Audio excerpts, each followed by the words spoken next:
Good evening, gentlemen. It is your boy Sirius. Welcome to this evening's stream.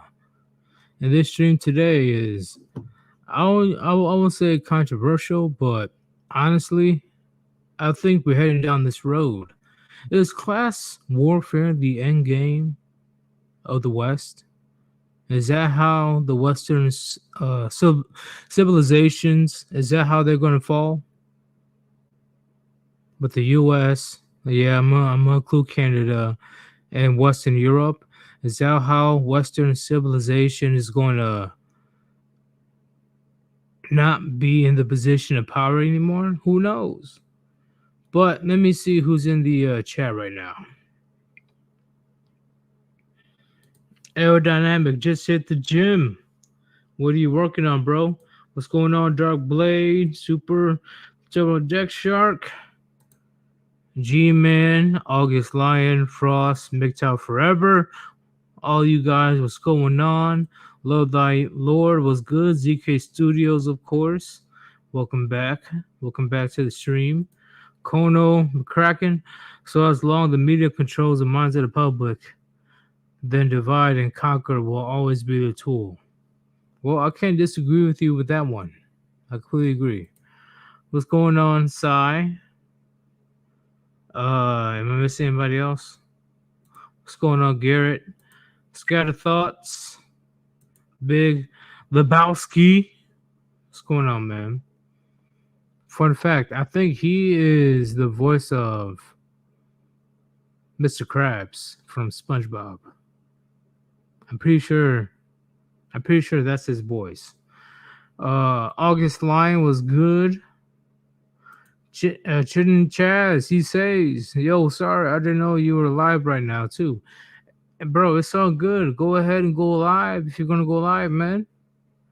It's no issue with me. My issue is if under Chronic or Hammerhand goes live. That's when it becomes an issue. Because I already know most of you motherfuckers are going to go over there to watch them instead. So I have to watch out for their schedule. But Chaz, you're good. Of course, IY fan, Puniti, Stan Dougie, and 1776. What's going on, man? What is going on? So I am going to add the one, the only, Grey Ghost. What's going on, Grey Ghost? Hey, good evening. Good evening. Oh, I am lost in the sauce, so I'm gonna let you guys know right now. Today's my day off, so I am taking advantage of my day off for sipping some good shit today. But I'm gonna see how far I can go when it comes to having a logical conversation. Hmm. 'Cause I'm pretty sure I can hold my liquor pretty well. Um, Grey Ghost. Yes. When it comes to this topic, and this topic is definitely controversial, do you believe class warfare is the end game when it comes to the West? Hmm. Well, it's the end game. Like the goal, of course, is not the class warfare. The class warfare in this case would be a means to an end in of itself. Like you don't Well, go to war. It's like you don't start a war for the sake of starting a war. You go because there's some objective you want, and war is the method you use to acquire it. what I mean by that is, well, what I mean by the end game is class warfare is going to be a reaction to the corruption of the Western government. Is that going to be the end game? Um,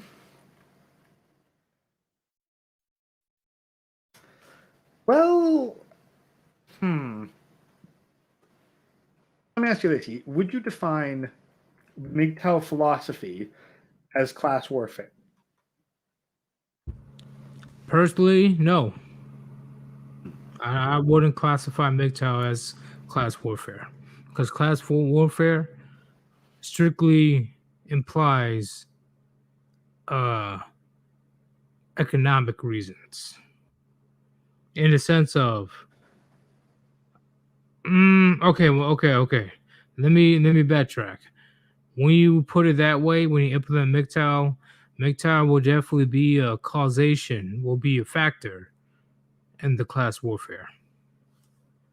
Because thinking on it just a bit further, so okay, so like if we're going to look at class and we're going to look at economic class, probably the easiest way to measure that would be income. And so Yes. minimalism in any form typically involves reducing your income, or at the very least, reducing your expenditures, but usually income as well. But as time goes by, the richer gets richer, the poorer gets poorer. So there'll be a lot of people that don't really have much to lose eventually. Yes. I think that we need to be a little more specific in this regard. If there's a bunch of homeless or people that can't afford food, people that can't even afford Medicare or afford a roof over their head, solely because the government works against them per se, in the sense of they're not raising minimum wage to a livable wage. Um, and I'm a big supporter of, hey, if you don't want to live minimum wage, that you guys gonna have to get the skills to not rely on minimum wage jobs. But that's besides the point. There's gonna be I wouldn't say there is, but there's a speculation or a hypothetical of it will get to a point where there will be a lot of people that are barely trying to survive, or they literally can't survive at all, and they will And have little to nothing to lose. the thing is, like, I'm not a fan of the minimum wage, period. But the main thing that I take issue with the skills argument is acquiring skills usually requires money. If not for the training program, at the very least, you have to live on a reduced income for a period of time to acquire said skills. Well, per se, like these skills are an investment, and if they're willing to use a minimum wage job in order to get these skills, that's good. But if And it that's gets the to the thing. point where, It's the if it gets to minimum the point wage. where, That's the thing. It's the if it, minimum wage job. Like, but what I'm saying is, if it gets to the point where they can't even afford to go to these classes, on top of that, afford to feed themselves, that's going to be a big problem. well, that's the thing. Because first of all, to go to many of these classes requires you to take out massive loans initially. And even if you didn't need a loan for post secondary education, which no guarantee you'll be able to pay that back with the job, then you also have to consider, okay, I also have to be able to take the time off of work, because classes for post secondary, that's a lot. And it's hard enough to pay rent nowadays on full time work. Well, another factor is the person is single or has a family. That's another big factor. Well, that's part of it too. But I honestly have a suspicion that part of the way to get men into relationships and get a woman hooked on them dependency is these rental prices that require a double income household. Yeah, we pretty much knew that that was the case with the 19th Amendment. Yep, I said it, with Rockefeller and all the big dudes. Like, you know what? Why not make both genders work so we can get double the money? That's the thing. You work double the money now in order to get a freaking bachelor. Like, here's the thing. When you need two incomes to get a one bedroom apartment, You're either gay or you're in a relationship with a woman.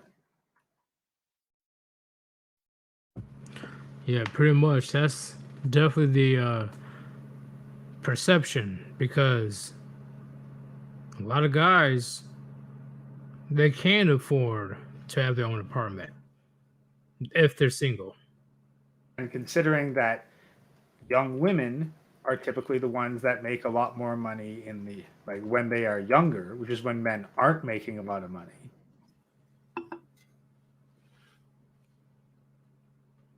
Like you can see how a guy moving in with a girlfriend is well going to become increasingly common just as a financial necessity.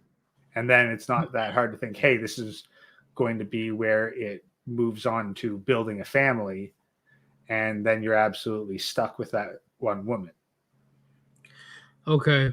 Uh I'm slightly annoyed about this. It's not nothing against you, God Trouble Tactical, but he says class warfare is already here. The system is already in the beginning phases of the crumble. It's only a matter of time before something sets off the spark that ignites the scene. Okay. I've seen multiple people say, oh, class warfare is already here. Class warfare is already here. Uh no, it's not. In my opinion, it's not. But what It's would not you here define? Well, yet. what would be a sign that class warfare is here, just so we have our terms defined? My definition, Yeah, yeah. Like, what would you say? Like, okay, class warfare is here. What would it take to happen?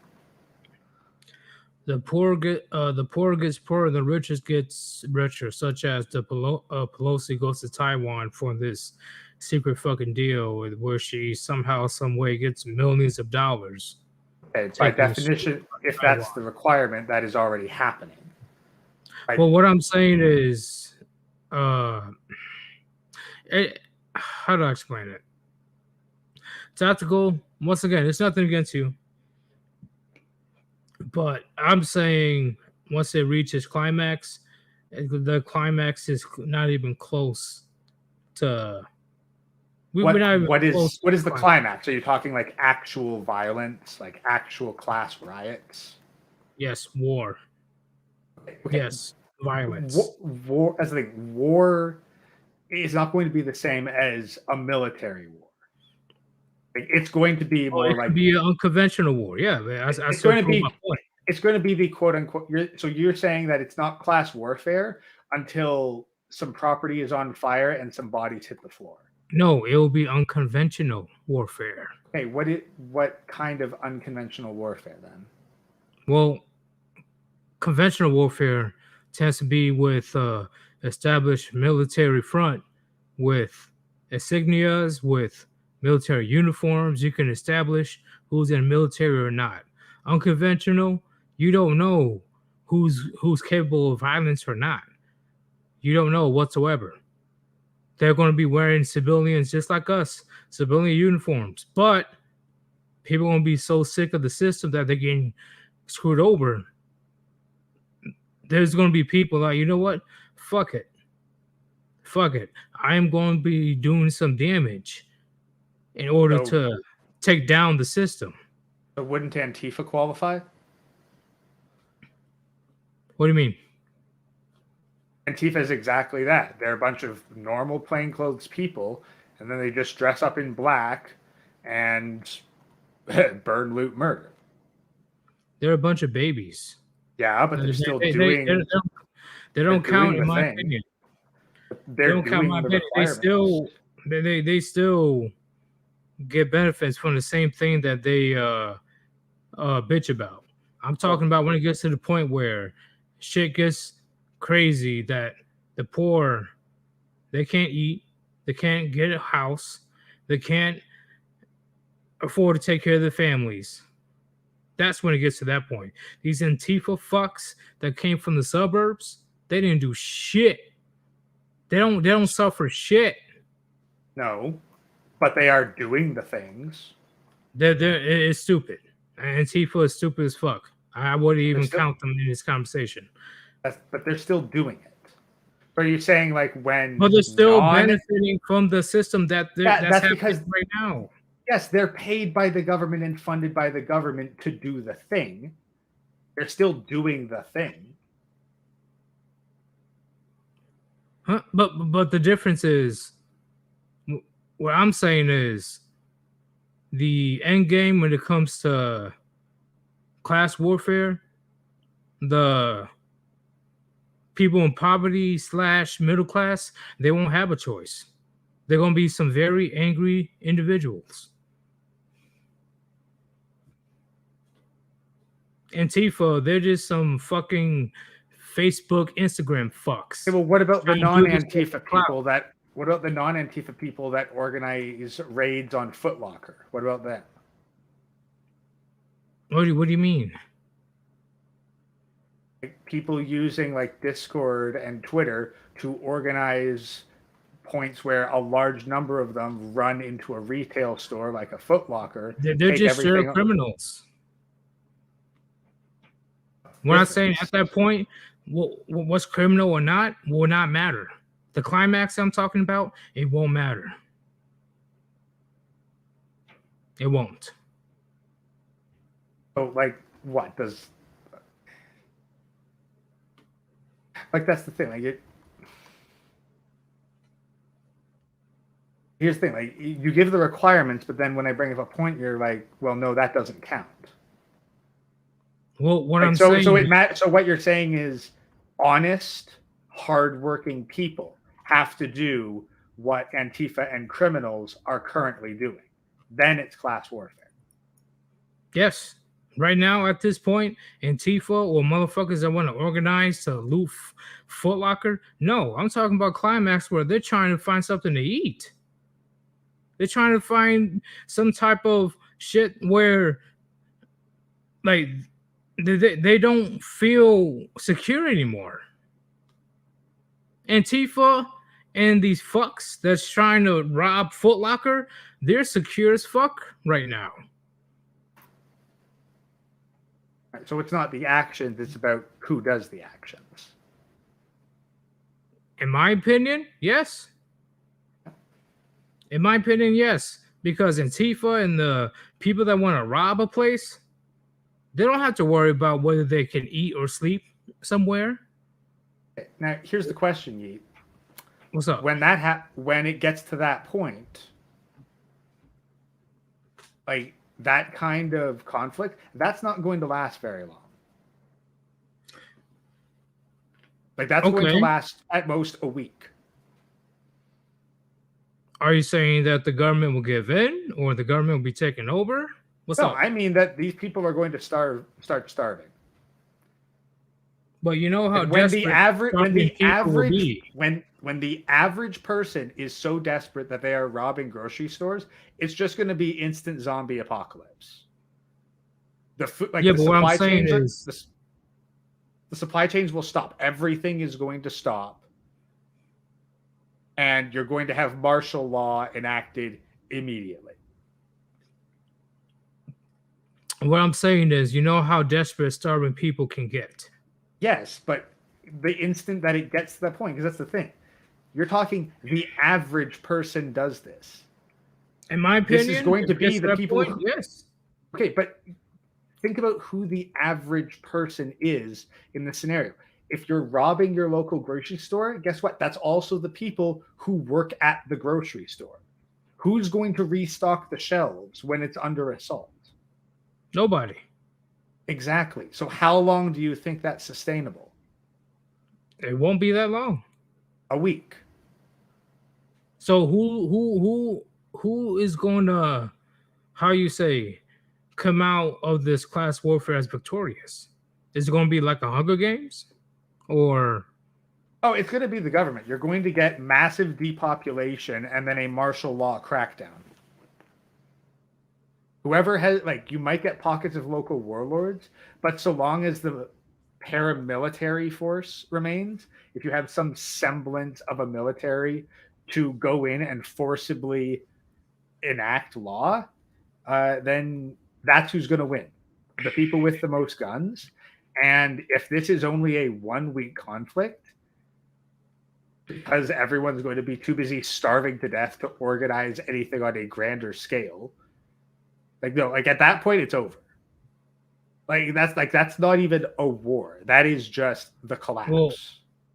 it depends.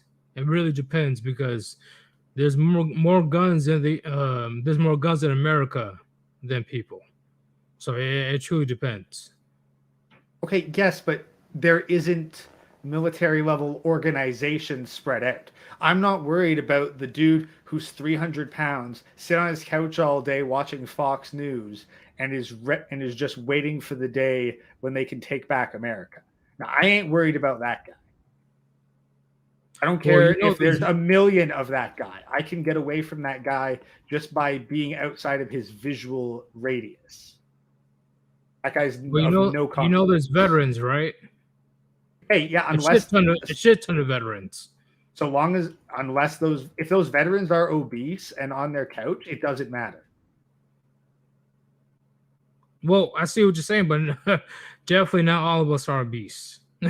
I percentages okay. That's okay.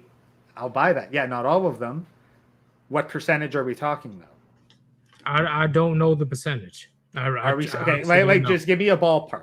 Like what percent of veterans would be able to participate? 25%, 50%, or 75%? I say 40. Okay, 40%. That's a lot. Now, and then organizational levels, because how are they going to coordinate before this happens? Will they be able to meet up and coordinate after it happens? Because this is a week. Like if food stopped coming in tomorrow, how many veterans do you think could reasonably get together and form some sort of organized society in a week with no preparation? Well, in a week, hell no, nobody. Yeah, yeah. And do you really think that this is going to be permitted ahead of time? The thing is, I don't believe it's going to just be a week. Oh, how long do you think society is going to hold out when the trucks stop running because they're all getting attacked by the average person who is looting everything that could potentially hold food? Well, even when society collapses, I will say a few months when it comes to You think the warfare. truckers are going to keep going for a few months when there's active raids on their vehicles? No, what I'm saying is, even when things collapses, a few months, Who's got the there's going food? to be Who has the food there's reserves? no.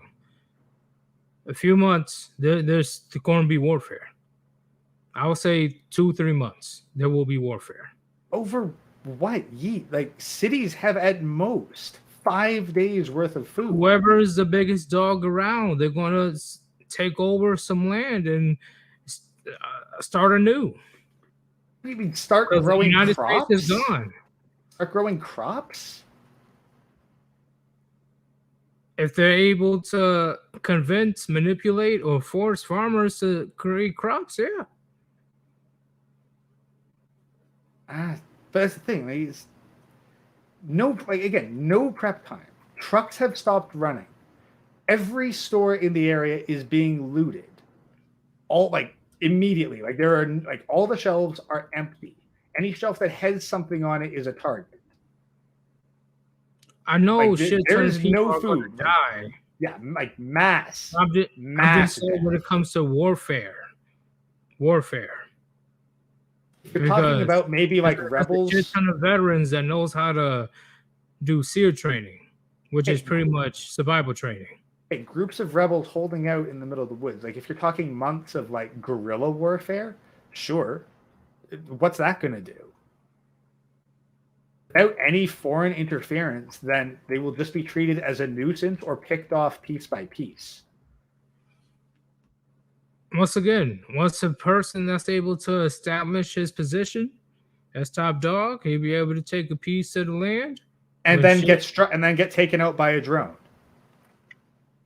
okay, if you talk about like Russia or China, sure. What do you mean Russia or China? You think the US would hesitate to freaking drone their own citizens during a collapse scenario? What I'm saying is, if the United States collapse, the U.S. government, they're not going to last long. They're Why not. not? Why not? Not. Why not? Maybe the president if he's able to fly on his Air Force One. Why not? But All they need is the military and enough of a loyal infrastructure. do you honestly believe the military is going to be 100% loyal? Like, come on. When it's a matter between loyal to the government or they and their Loyal families to the start people? peep yeet. The military has not been Loyal to the Constitution? yeet. Do you seriously believe that the modern No, military is loyal? what I'm saying is, when shit hits the fan, do you honestly believe the soldiers are going to have 100% backing of the government? You really think that they're going to be backing the government? Or do you think there's going to be a military coup? Uh, I wouldn't be. It's a question of what's there going to be first: a military coup or a military purge. It'll be a military coup. I think that the military. Yes. Okay, so military coup, and then the military is the government. Yes. In fact, I believe that the one of the top generals, hopefully he's not a person that's confused by their gender, but one of the top generals are going to take over position as president. And you think that they are going to? And do you think that there's a top general right now that's going to be allowed into that position that is not going to be compromised by the very powers that are creating this situation in the first place? By force? Yes, I believe it'll be by force. Because once again, if you don't have Yeah. control of Okay. your own military, that's going to be a bad time for you as a political or a person of the government. Yeah. Okay. Do you seriously? Let me ask you this: do you think that there is any person in a position of power in the U.S. military who is not compromised by the global elite? From the top dogs, no. Actually, no. Top dogs, yes. You seriously think that there's an honest general at the top of the U.S. military right now? No, no. They're corrupted. The top So, officials. so what are the odds that somehow a non-corrupted person is going to be able to beat out all of the corrupted people? Because there's more non-corrupted than corrupted people in the military. But are they in positions of power to actually take authority? Like, yeah, sure. There's a whole bunch of Yeah. maybe not. Hell yeah. Yeah, they do have that position to do something if there was a military coup. But they have to win. They're not going to win just because they have integrity. In fact, I'd say they're more likely to lose Well, exactly because of it. Because who do well you think is what I'm more saying, likely? Who's more likely to get the United Nations to back them? A corrupt or a non-corrupt official? corrupted, of course. So this non-corrupted official has to win entirely with their force of loyal soldiers and military veterans that back them versus international militaries. Believe me, when the soldiers' families are in danger, they're not going to be loyal. That's They're exactly not going to it. be loyal. Yet they're not going to be loyal. They're going to be corrupt. So why would a No, loyal? not corrupt. They're going to put their own interest first in the sense of we're not going to listen to you crazy fucks anymore because right now my family's is fighting or And who do starving to you death. and who do you think can provide more for these people's families? A corrupt or non-corrupt general? Who knows? I'd say the corrupt ones because they're going to have access to international money. Well, there's been plenty of revolutions in the past, and there will be revolutions in the future. Okay, and What do you mean? I And I don't there's see way how more that. not corrupted people than the top official corrupted people. And But what if the people top, but if people will sacrifice integrity for their self-interest and the corrupt can offer more, then it is in people's self-interest to serve the corrupt. once again, when it how you say, when it comes to the greater good goes out the window when that soldier's family or that military personnel family is in danger. Yes, but this isn't okay. But loyalty to America does not protect the family. Money and power protects the family. And if the fractured US military who is loyal to the Constitution cannot offer as much as those disloyal to the Constitution, then it's the disloyal ones that are going to get all the siding because people are going to say, hey, I don't give a shit about the Constitution. I don't give a shit about the people. I care about my family. You help them out. I'll fight for whoever. My thing is, my thing is, there will be way more people, way more people join the side of the quote unquote rebels before they will be loyal to the people that are corrupt and top officials. But So the why? government will collapse. But why? Why would they be more loyal when that will put their families in more danger? Not really when shit's going fucking nuts with the class warfare. But the shit's going nuts in the class warfare. Who's more likely to have a bunch of evac choppers? The people who have international military support or those that don't? Well, when it comes to having close to 400 million people, I doubt there will be much people leaving with choppers right now. It will be just Congress, the Supreme Justice, the President, etc. Capitol Hill, pretty much. I don't get it. Like, maybe we're just going to have to accept that we're not going to see eye to eye on this.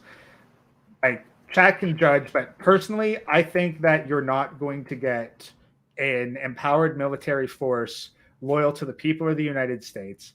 I think you will get a corrupted military that is loyal to power, which is going to be backed by the international conglomerate.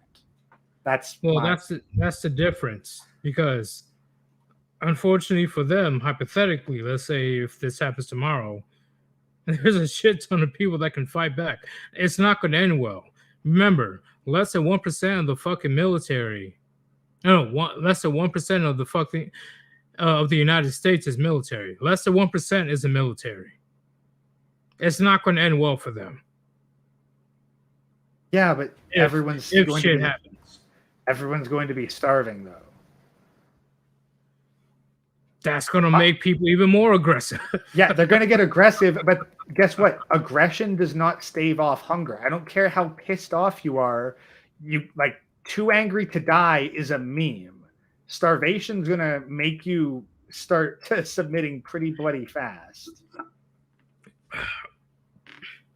All I'm saying is, if the poor is getting poorer, and they seeing the rich are getting richer, and the poor people cannot even get a decent meal anymore, but they see the rich people bragging about their $30 pint of ice cream. Shout out to Nancy Pelosi. It's not going to end well for the government. Okay, but that's already happening, and the poor aren't doing anything. Because we're still protected, we're still secure per se. I'm just saying when it gets to the climax where the masses, poor people / middle class, can't even afford certain shit anymore. They can't. I'm just like you can't be as vague as certain shit. You have to be specific for what your condition is. well, I'm middle class. I can afford shit. Like shit like what? What is shit? Well, I can afford a roof over my head. I can afford a light. I can afford food. I can afford my internet and all that other crazy shit.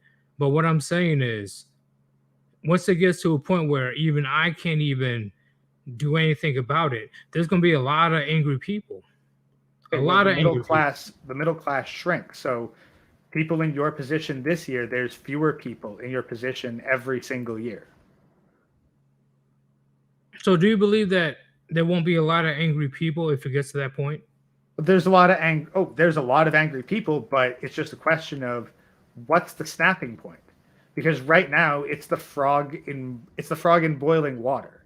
Like if you eliminated 50% of the middle class tomorrow, yeah, there'd probably be some pushback. But if you just gradually erode it, then no, there isn't as much because people just get accustomed to the new normal. I agree with Big Lebowski. There's going to be a French Revolution scenario. And that's where I'm talking about. It won't be the same, but it'll be similar. The problem with comparing it to past revolutions is the It'll be similar, intrusion of not the same. no, but let me put it this way: 1776 can't happen again. It can't. The You sure about conditions that? will. Yes. But let me ask you this: what's the difference between the response time for the British military and the U.S. military if a rebellion kicks off? I don't know the response time for the British military. The British military took, weeks to months to cross the ocean on a boat. Oh, you talking about back then? Yeah, 1776. It took a while for there to be a response. And they also didn't have constant surveillance over basically every single communication channel. There were no drone strikes to take out leaders. Like, look, if a George Washington rose up today, he'd absolutely be a casualty by the end of the week. Okay. I'm reading the comments right now because I do want to see what the chat wants to say about this scenario. Give me 1 second. Death Shark says, I'm not so sure. Jay Gould said he could always pay one half of the poor to battle, the other half 120 years ago. Give half the poor some scraps and they'll fall in line. Always happens. You're not 120 years ago, you're not wrong. You're not wrong. Give the poor some glimmer of hope. They will follow you in the valley of death. Because here's an example with China. So they were able to enforce the protocols over the past couple of years, which apparently has left millions dead because they made sure that the police had enough food to feed not only themselves but their families.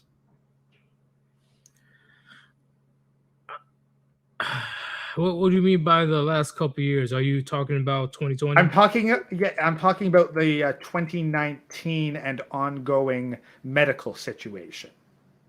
All right. The do you honestly think that the police will not put metal bars over the windows and doors of their neighbors so that they can starve to death in quarantine for a couple packs of eggs and some fresh veggies? I wouldn't doubt it, but at the same time, if there's enough angry people, they're gonna have to do that beforehand, right? If they And know that shit's gonna hit the fan. keep in mind, there's already a corrupt armed force being produced with the IRS and their new requirements for long range projectile things. I'm trying to avoid the words. You know what I mean. Bro, you're having some people backing you up and hating on you right now. It's crazy. Like what I'm saying is pretty divisive. It's fair enough. Like, Oh shit. Oh, I never seen this before per se on this channel. I'm kind of seeing a 50-50 yeah, on Gray's idea. yeah. Kono says there are government ads here saying to turn off your lights. That's opposed to take responsibility for inflation of energy prices, and people fall for it. So Gray isn't far off. I'm not saying he's far off at all. And in Yeah. fact, uh, I kind of forgot what you said like 10 minutes ago, but um, Yeah, it's more so that like people can people are constantly being pushed further and further into poverty, and instead of getting angry enough to rebel, they're accepting it piece by piece because it's not all happening at once. okay, let me see what IYFN said. He says, so yes, the military will hold up if there's a collapse and wait it out for everyone else to die first, and then become roaming band or raiders. I completely agree. They need the food. That's the problem. Like when the supply lines stop, food is going to be the biggest problem. Oh, military got a shit ton of food stored. Yeah, that's the thing. Then they're going to be essentially you'll have the military holding out at their rations, and that's the thing. The military is going to be the best equipped to respond to such a large scale event. Now, it's now then the next question is who's going to control and coordinate the military? Like that's something that I think is a little more ambiguous, but I'm willing to bet it's the ones with international support because if you're comparing domestic food reserves versus an international food supply,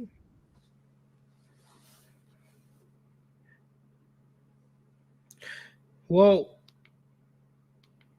okay. Damn, my phone died. Well, if that's the case, then will the roaming band or raiders will be accurate?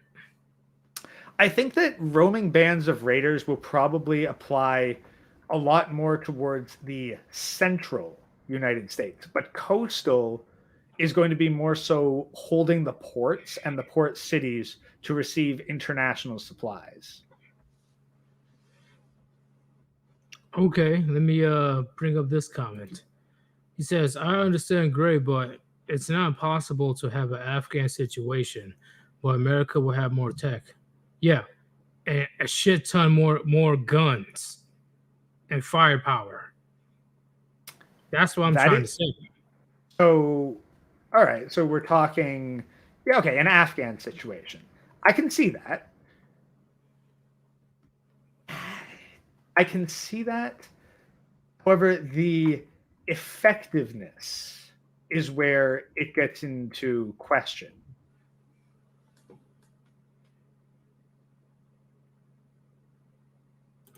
IY fan, Greg goes so serious what happened in Fallout with the US government and the military after the collapse. Bro, I've seen governments collapse. And on top of that, I've personally seen a military coup. I won't tell you which country, but there is places where the military literally say, you know what, fuck you government officials, we're in charge now. And even then, they still struggle to keep the masses under control. And they don't even have weapons like that. So imagine in the US where there's more weapons than people. Well, That's what a lot of people can't comprehend. okay, but that's okay. But the say okay, what's more effective? Five people with one.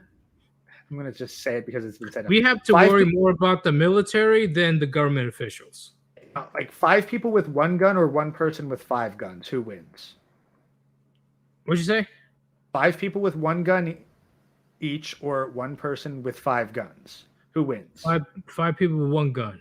Okay, so having more guns than people doesn't really matter. As soon as you have the saturation of one gun per person, like But it's that's what I'm saying. We have close to 400 million people, and there's little old Capitol Hill, and okay, but I'm not even including the military bases. But I'm just saying the government officials they won't be able to do shit they'll be able to leave. if they can make it out. Enough of them will. Like, yeah, not all of them, but the important ones will.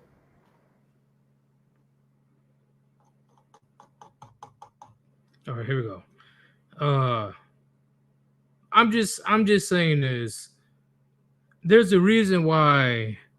There's a reason why the American Civil War is the bloodiest war in America because we have guns like that. Now imagine if we get to the point of a Civil War 2.0. It will be millions upon millions of deaths. Yeah, but okay, but here's the thing. It's not just Civil War 2.0. It's Civil War 2.0, but everyone's starving to death. Hunger is going to kill more people than bullets. Well, yeah, but when it comes to a war, everything is a casualty if you're a part of it. Yeah, but that's where the whole like there's a shit ton of guns thing doesn't matter because the majority of casualties are going to be from starvation. Will I would say there'll be more deaths in shooting than starvation. I predict. I'm Okay, not for sure. we can just disagree on that. Like I'm doubtful. You're not. I'm just saying we have the most firepower when it comes to civilians compared to the entire world. So that's the difference.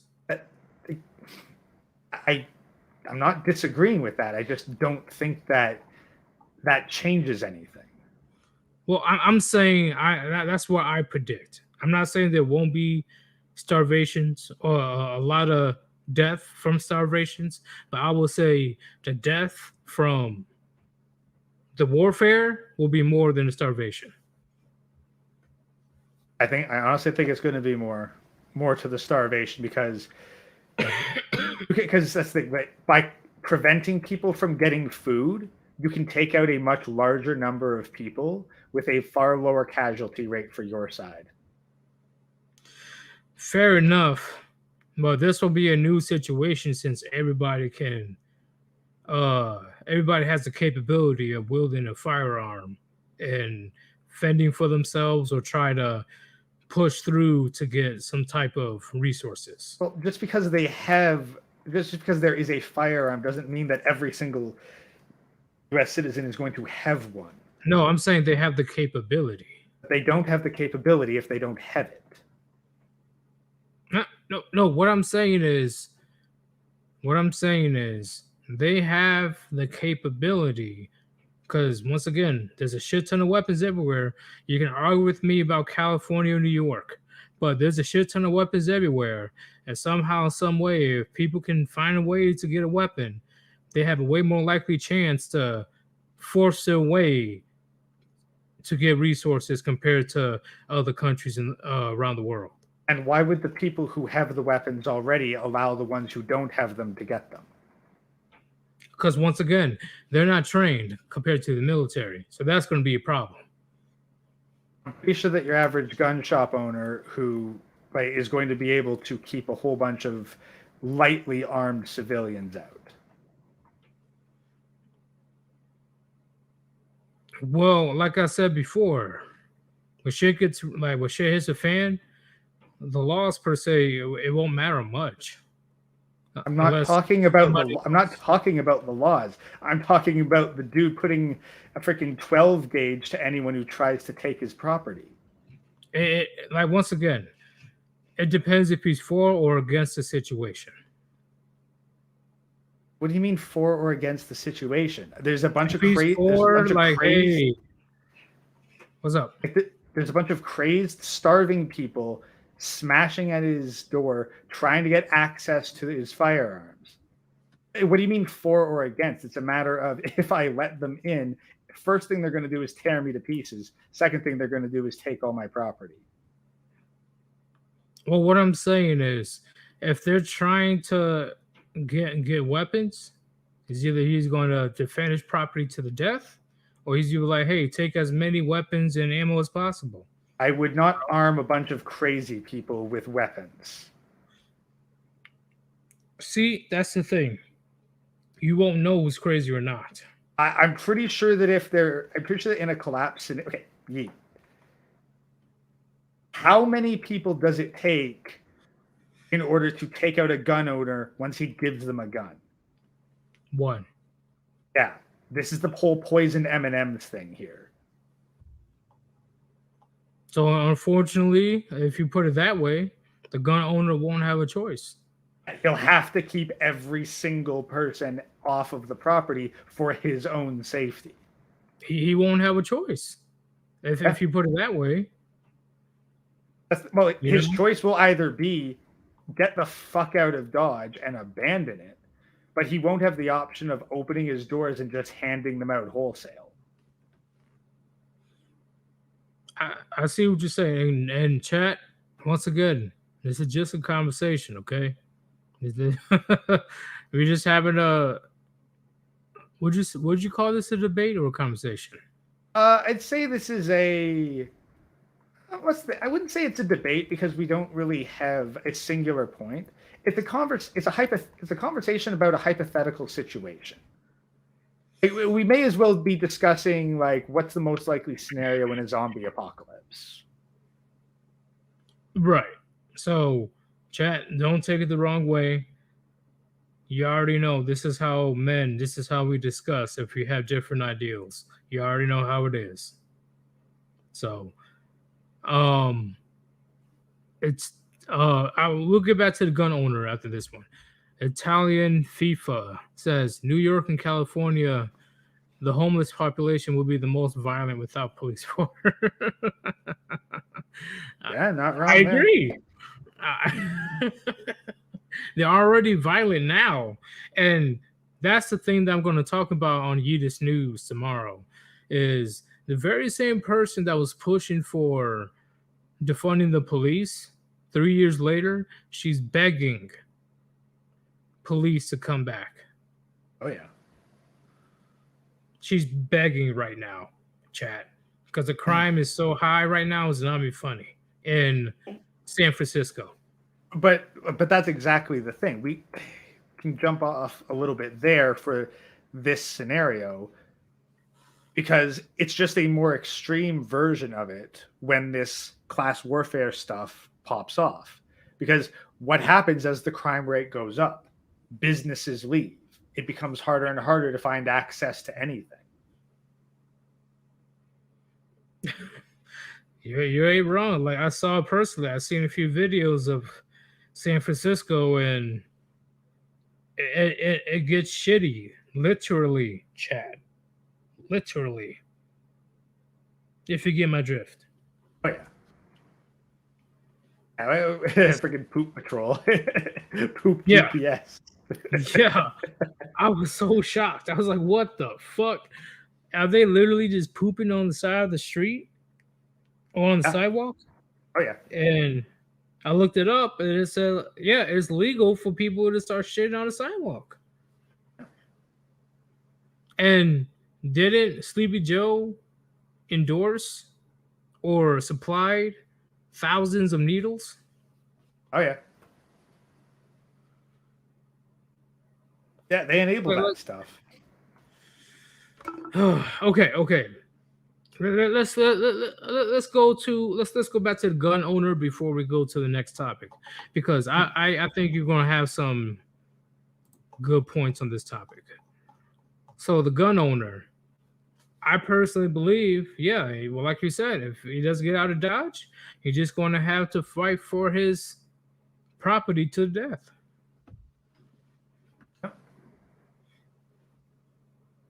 That's the thing, and like he's gonna have to keep the mob away, like indefinitely. I mean, honestly, what would probably be his best bet would be to anything that he couldn't like leave behind, like anything that he couldn't take with him, he should set on fire.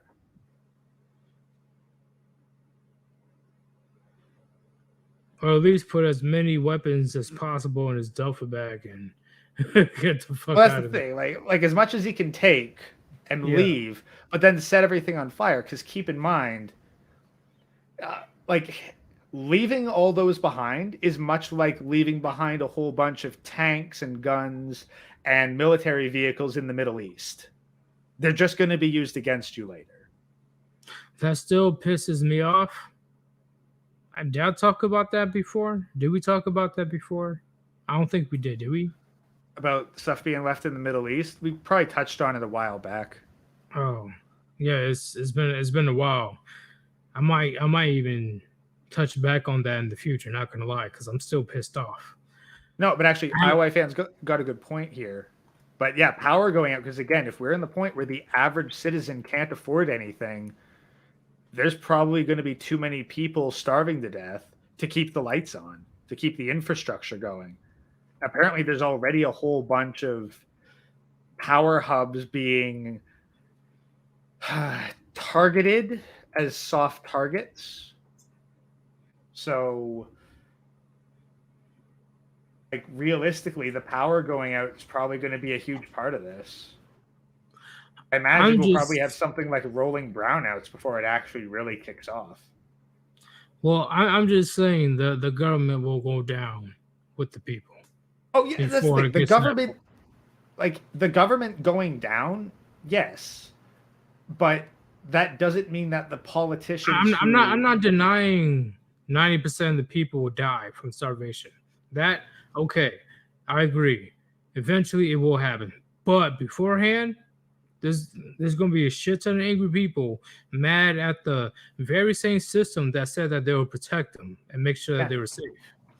but they're not going to be able to do anything about it. Like maybe they'll be able to decorate street lamps with their local politicians, but do you think they're going to be able to touch the bigwigs in Washington?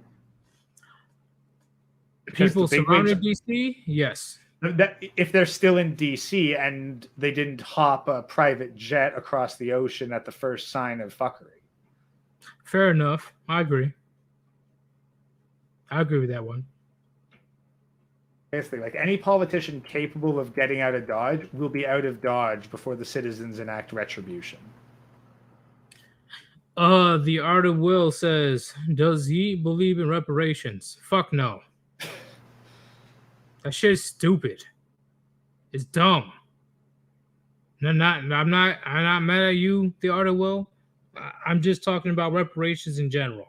It's the stupidest shit.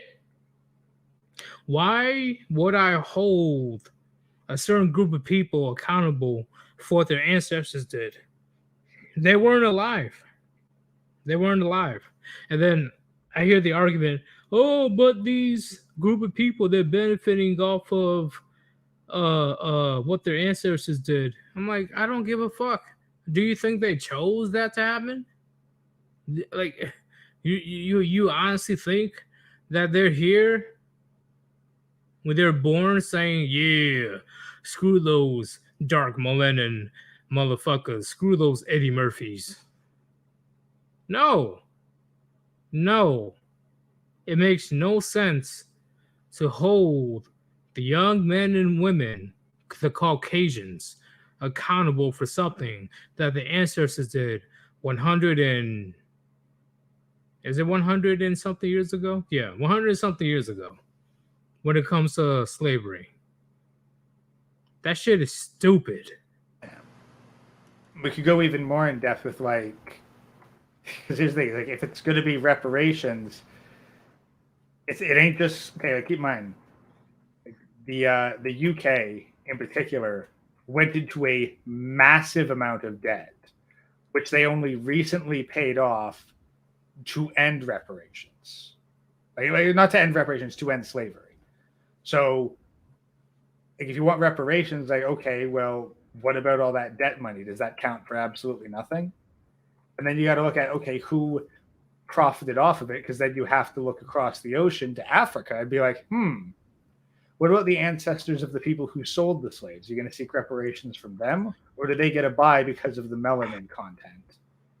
Yeah, and I'm gonna let you guys know right now. I have a homeboy that's darker than me. Yeah, surprisingly, he is darker than me, and he recently got his six-figure job.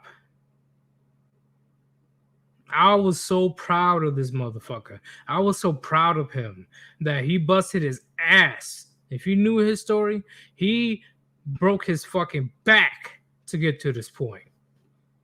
And he has a six-figure job now. Is he saying like, "Oh, I need reparations. Oh, white people. Oh, these cis white males. Oh my god, they're the no." He knows that he has the similar or the same opportunities as a white man in America. Look what he's doing with his career right now. He is fucking killing it. He is killing it. No complaining, no bitching, no moaning about slavery. So fuck that reparations bullshit. Once again, the art of will. I'm not mad at you. I'm just talking about reparations. What did it say about that, Gray?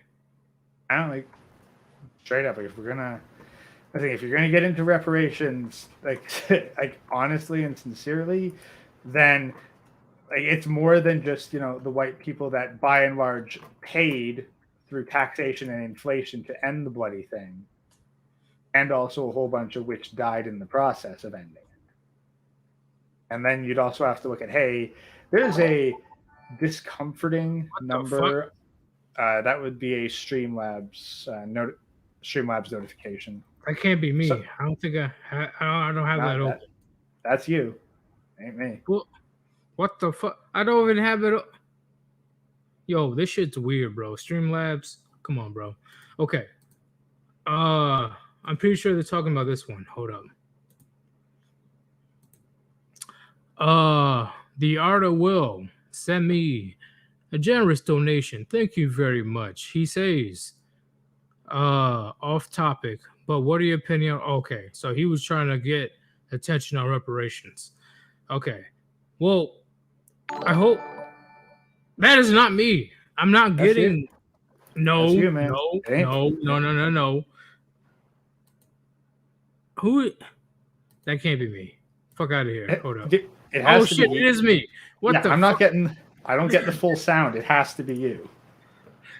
It sounds like it's coming from your end. Oh shit. Okay. I got another donation from Bad Tie. He says all of written history is literally class warfare. I can't deny that. I agree. I agree with that per se.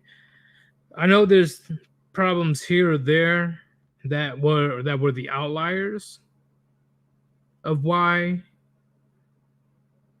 people go to war, but the main reason is class warfare, in my opinion.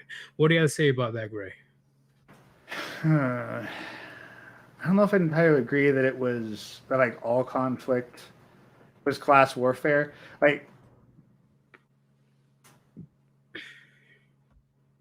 when it comes to a bunch of rebellions, sure, but are you going to argue that stuff between different nations is class warfare? Three different nations? Like between different nations. Oh, okay. I thought you said three different nations. Like I Uh, wouldn't say that international conflict necessarily counts. yeah, I'll say no. I'll say no. But let's say like a person in power, like a monarchy or dictatorship, getting overthrown. Would you say Yeah, class warfare plays a part? yeah, rebellion usually.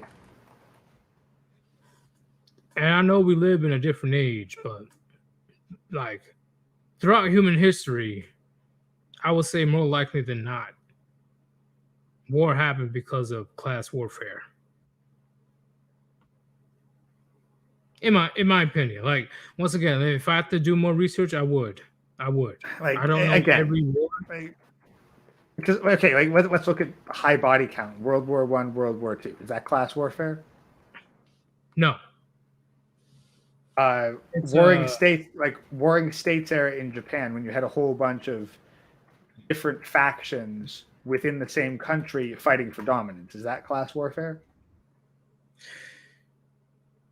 no, it's not class war. So would you say that majority of war is based on ideology then? like what August Lyon is saying? Ideology, I wouldn't say ideology, no. I'd say it's just power. War is just an attempt to gain power. Just I got a bigger schlong than you do, so I'm gonna take over your land. No, it's not even I got a bigger swung. It's I'm taking it because I can. Well, that's what I meant.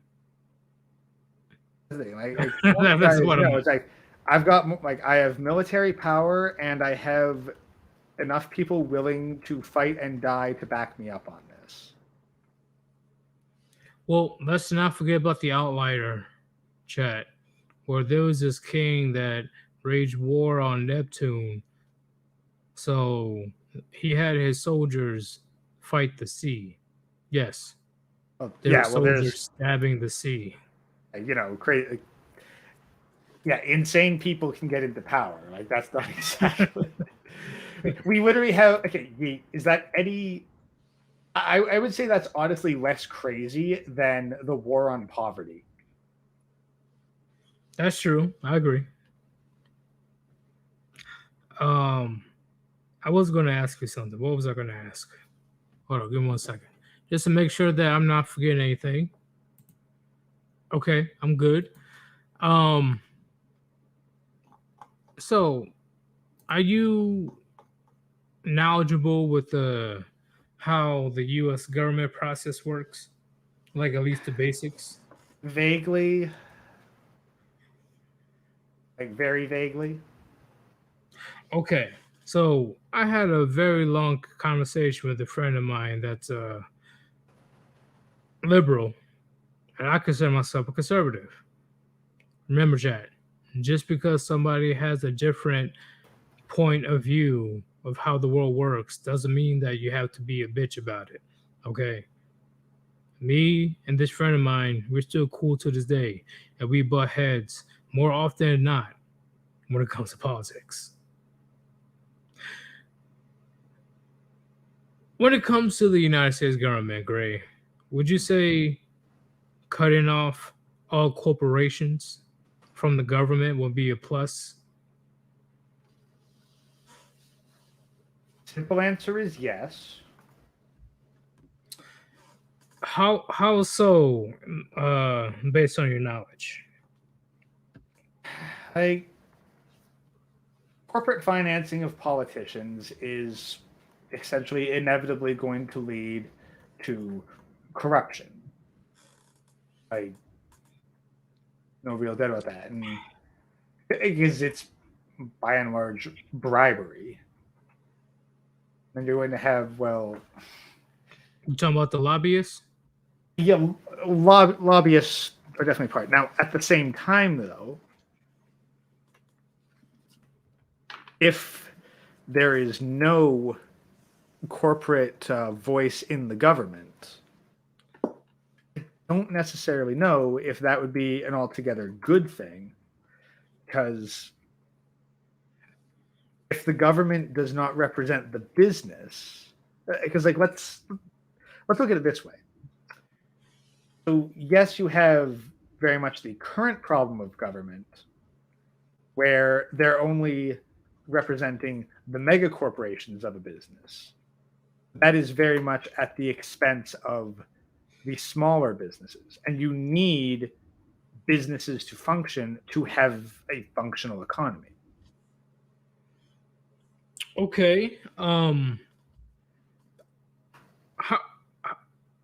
in your knowledge, how much influence does corporations have in the government? Uh, Practically all of it, really. So, would you say cutting the corporations entirely out of the government system will make things less corrupt?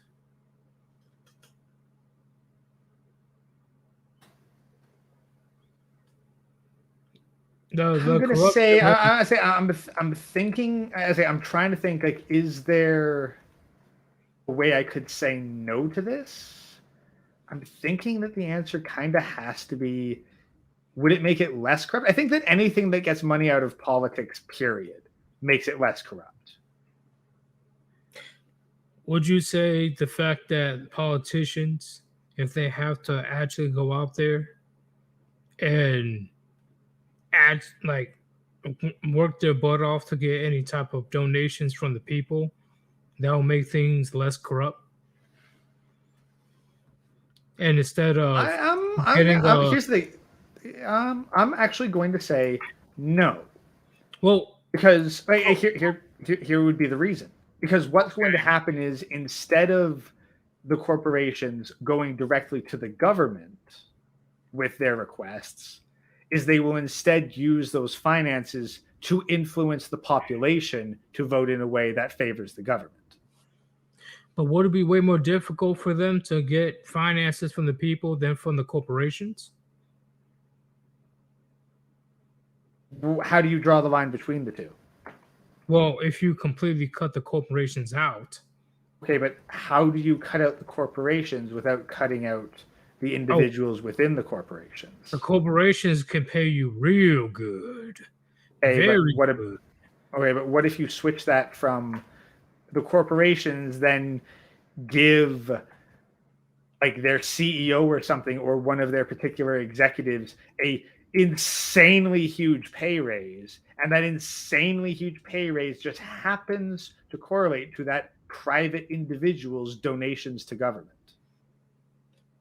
Well, because the difference is, if I understand your question, being a CEO or, you know, getting a shit ton of money, that does nothing when it comes to the influence of the country.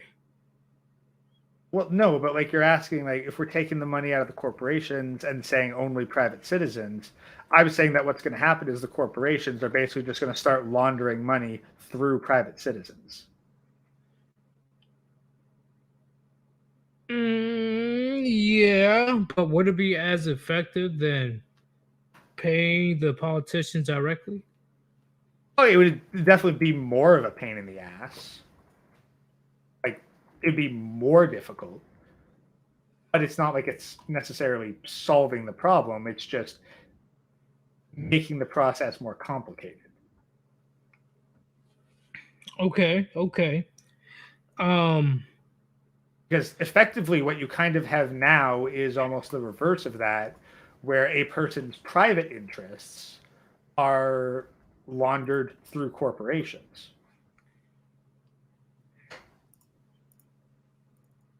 yes, but I personally believe, and once again, I'm a conservative, so I'm supposed to be against what he said about corporations because I'm all about that capitalism. That's the thing. I But don't he know if that would made a be. great point. That's the thing, Ian. I don't know if that's conservative or libertarian. No, Like, I I'm know just they're saying. both. I know they're both considered the right nowadays, but Okay, he's in the left. He's yeah, left. yeah. So what he said, I'm like, holy shit, that actually makes sense. And I'm a conservative. Like I'm very big on the government keep their hands off of businesses and let them flourish per se. But when he said that, hey, corporations should have no involvement with the government in order to have how mm, have a more honest politicians. They're not going to be honest 100%, but they'll be more honest because they don't really have an incentive to lie in order to get the big old funding from various corporations.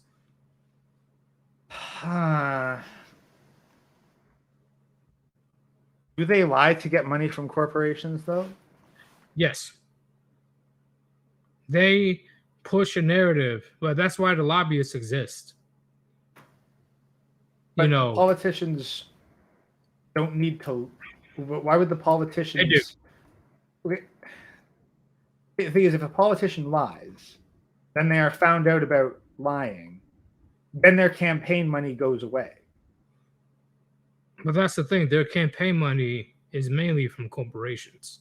It's not Yes, from people. but that's the thing. But if they lie to the corporations, the No, no, no. consequences They're not going are to lie to the immediate. corporations. They're going to lie to the people. Okay. Yeah, all right. So clarifying on that. All right. So lie to the people. Last thing. So they lie to the people on behalf, like in order to in order to get those funds. again. No, that's the thing. Like no, now it's making less sense. Oh boy. uh, I understand how you feel. That's the thing. It's like because the corporation, the government doesn't need to. It's not the money going to the corporations. Basically, the corporations are just a way for the wealthy to launder their money into a more acceptable way. Because if the government enacts policy and says, hey, it's good for business, it's good for the economy, that's more acceptable to the people than saying, hey, it's good for this individual right here who paid me a shit ton of cash. Gray, could you do something for me? Can you look up the pay of U.S. congressmen or women? Oh yeah, U.S. Congress salary. Yeah. Yeah, it's not very much, I'm sure.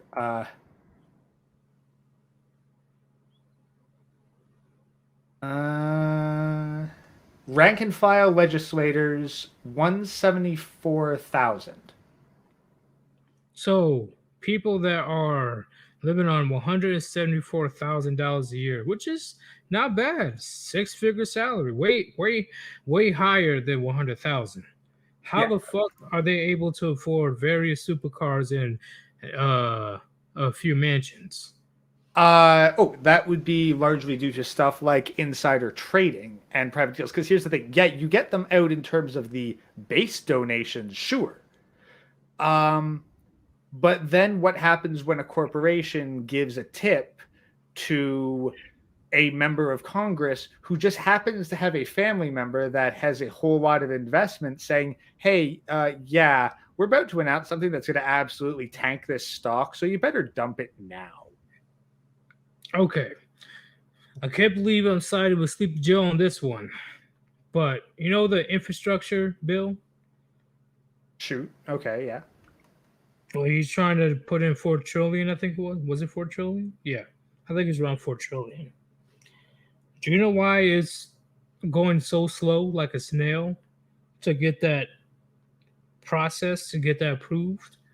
Because pretty much almost every single Republican and a couple of Democrats are actively voted against that Okay. Well, because of that's the. lobbyists Okay, from Shell, from all these other oil companies, because a big portion of that bill is towards climate change, right? okay, but here's the thing: it's towards climate change.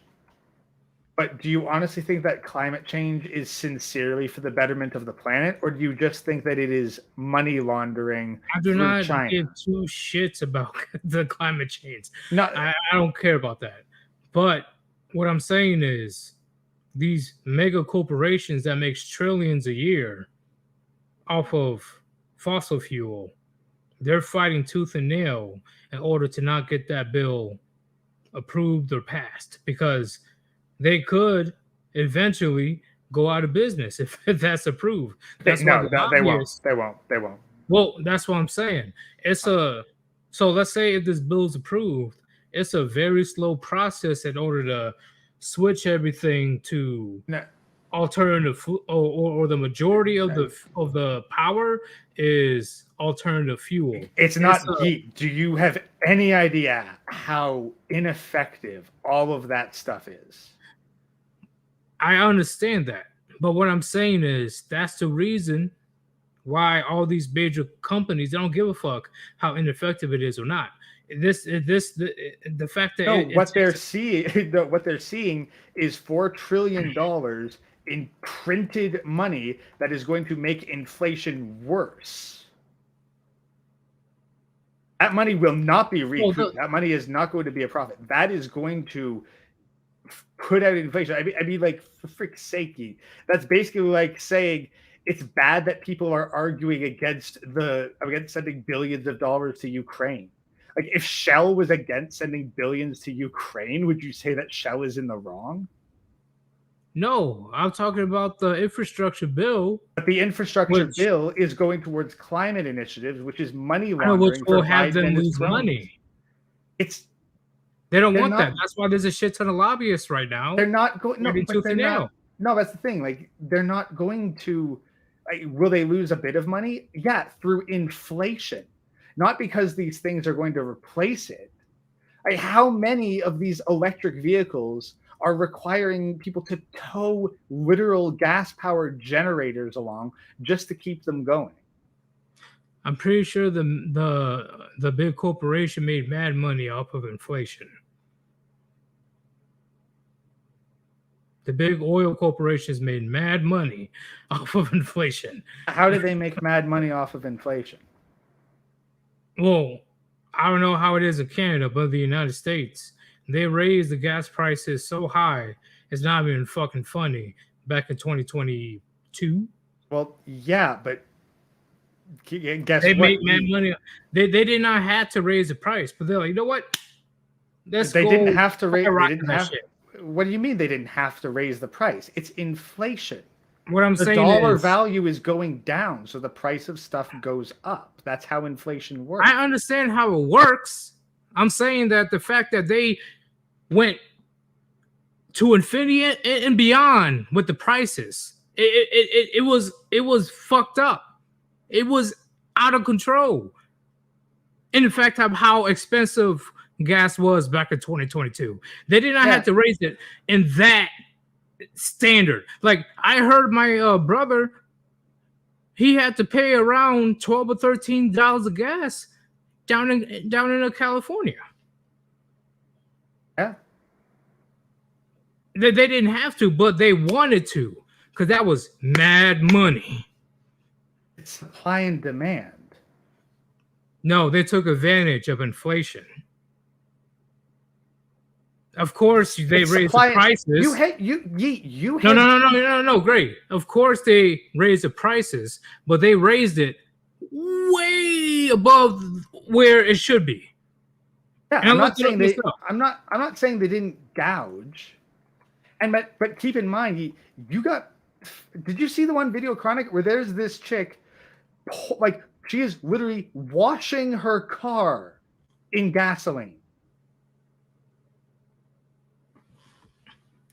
Talk about that dumb brunette chick? I think so, yeah. Like the one, like, she's like, there's the cell phone video and she's literally coating her car in gasoline like it's a pressure washer.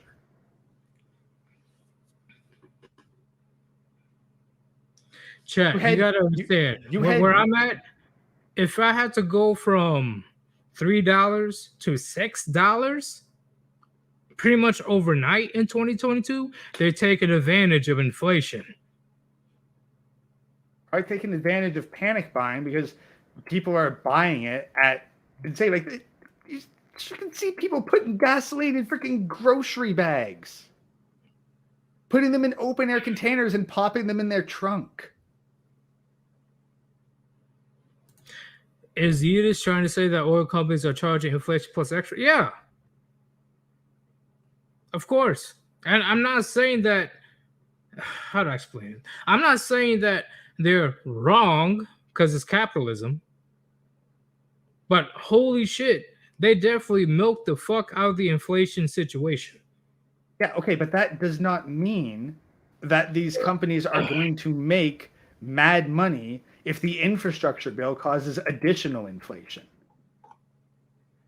I guarantee you, if I'm able tonight to look up the profits from 2021 to 2022, I guarantee you it's bigger than ever.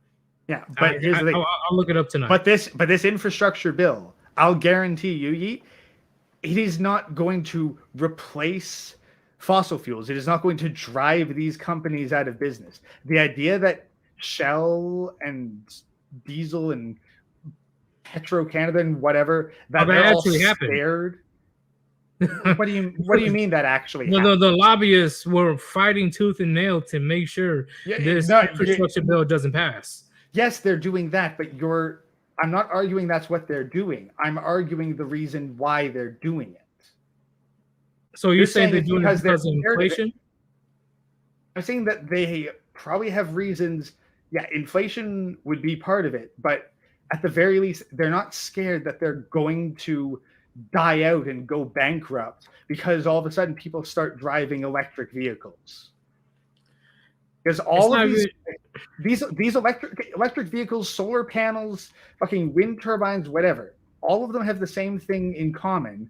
They last for a couple years and then they fall the fuck apart, and the people at the top turn massive profit because these infrastructure things, they are heavily invested in by the politicians and their families. They buy in, then the government injects a whole bunch of money, the stock price goes up, and then right before the whole project collapses, these politicians and their families pull all their money for massive profit out of it, and then the project dies, and then the next one gets invested. See, and outright fan, that's pretty much what the infrastructure bill is about. Uh, what I'm trying to say is the big companies right now, it's not even about going out of business, even though I said that. It's just them losing money. They don't want to lose money. They're not. That's the thing. I don't think they're going to lose money. I really don't. Not now, but what about over time? Like 20, 30, 40 years? Because this isn't an overnight thing. This is going to take time. Do you think that on it? Do you think that these green energy projects are going to last 20, 30, 40 years? Do you know how frequently No, solar panels need to be replaced? no. Me, I'm talking in the sense of the infrastructure bill. I don't Yeah, believe in it. the infrastructure bill, which is going to put a bunch of money into green energy projects, which is not going to benefit the US in the long term. It's not going to reduce fossil fuel dependency in the long term. It's just going to launder a whole bunch of money for politicians. Yeah, but once again, I don't believe in it. I don't give a shit about the infrastructure bill. I hope it fucking burns. But let me put it this way. Okay, I'll make it very simple. If Shell is lobbying against this infrastructure bill, then I approve of what Shell is doing because I hate this infrastructure bill. Oh, really? Yes. I've been hold up. trying to explain and I'm going elaborate to why. interrupt you right quick. I'm going to interrupt you right quick. Gray is right. Listen, personally, I'm not disagreeing with what Gray is saying, but at the same time, you gotta listen to what I'm saying, okay? Because the shit that I'm saying is not wrong either. No, The infrastructure bill is to push this green energy bullshit, and the big companies involved is like, fuck that. I don't want this to get passed. Yeah, I don't. The point that I'm disagreeing with you, Yeet, is you saying that they are fighting against this because they're afraid of losing money. That is my disagreement with you. Or isn't the US one of the main sources of using fossil fuels? Yes, I do not think that this green energy bill is going to reduce the US consumption of fossil fuels in any significant way. Okay. Like that's my disagreement. Period. Just right there. You got somebody, let me pull it up. Greg Ghost, it's not about replacing fossil fuels. It's about getting rid of cheap energy for the poors. They want all of it for the elite. The green energy stuff is just a red herring. Well, what does that mean? Red herring. It's a red herring is like a misleading statement, usually used in detectives. It's like where you think a clue is going to lead you down the path towards the truth, but it's really a distraction that takes you off on a wild goose chase. Okay. I learned something new today. Yeah. So red herring. Okay. Yeah, quite a useful term, really. Yeah. So, but to elaborate on that, yes. So, what they would want to do is they're going to put a lot of this infrastructure in, And let's say they get a local community onto wind turbines and solar panels. They put a bunch of money into that and they kill all the oil sector infrastructure, all the oil sector jobs. The local fuel refinery is gone. Gas stations are shut down and replaced with charging stations. And it becomes that much harder for the community to get oil. Now, maybe for a couple years, they're able to work with that. But then 5, 10 years down the road, when these green projects fail, when the prices start to go up, how is that community going to get access to oil that they now desperately need? Well, a lot of political officials say, "Hey, better switch to electric car," which is Uh, fucked up. there is literally not enough cobalt on the entire planet to swap out all petrol vehicles with electric. We literally do not have the minerals to accomplish such a thing. I agree with that. I agree, but that's I what need to the. grab a drink, man. My throat is scratchy as hell. I'll be right back. It's all good. I'm gonna grab a drink as well. I gotta crack open the cold one. Remember, chat. We just having a conversation, nothing serious. We just, you know, just having a little debate here and there. Colt Miss Maximus, yes, all love, bro. Yeah, of course, all love, All right, all back. love. There is. I'm not trying to sound irritated at you or whatever. It's just the idea in general. I think it's people that just joining in the live stream that don't understand what's going on. I'm not for this infrastructure bill. Oh yeah, like yeah, no, like this debate is really sparked due to like corporate interference in politics and whether or not it's causing corrupt. And this bill's just kind of a ground back and forth. But here's the thing, like major corporations interfering with this infrastructure bill, like to me, that's actually them interfering with it, disrupting it, because I see the infrastructure bill as political corruption. In this case, the infrastructure bill is actually working against the corporations lobbying against the infrastructure bill are ironically working to suppress political corruption. I agree. Like I agree with that one. it sounds weird, but that's kind of kind of how I see it. See, guys, you understand why I like to bring the gray ghosts on my channel? Because I'm seeing a lot of different opinions. That's what I need. You know, if I'm on this by myself, there's not too many people that will go against me besides IY fan. IY fan doesn't give a fuck. But majority of people won't go against me. But if there's a second opinion on certain topics, that's when shit gets interesting. Yeah, and like it's good to have like this back and forth on the topics because just because like even if I'm correct, Oops. that doesn't necessarily mean that I have a proper understanding of it. It's important, like regardless of the strength of your conviction, to make sure that you've patched all the holes in your logic. Or at the very least, Agreed. that you're able to properly explain your position. Because it's very easy to hold a correct opinion but not understand why it's correct. I explain it. Well, you say I don't explain my stance? No, I'm talking like no, I've encountered it with like other people, older people, where they'll say something that, okay, yes, I agree with you on it, but they won't be able to explain exactly why it's correct. They don't have a deeper understanding. They're just parroting what someone else has heard. I'm not saying it's you, Yeet. It's like other people that I have Just making argued sure. with. Just making sure. It's all good.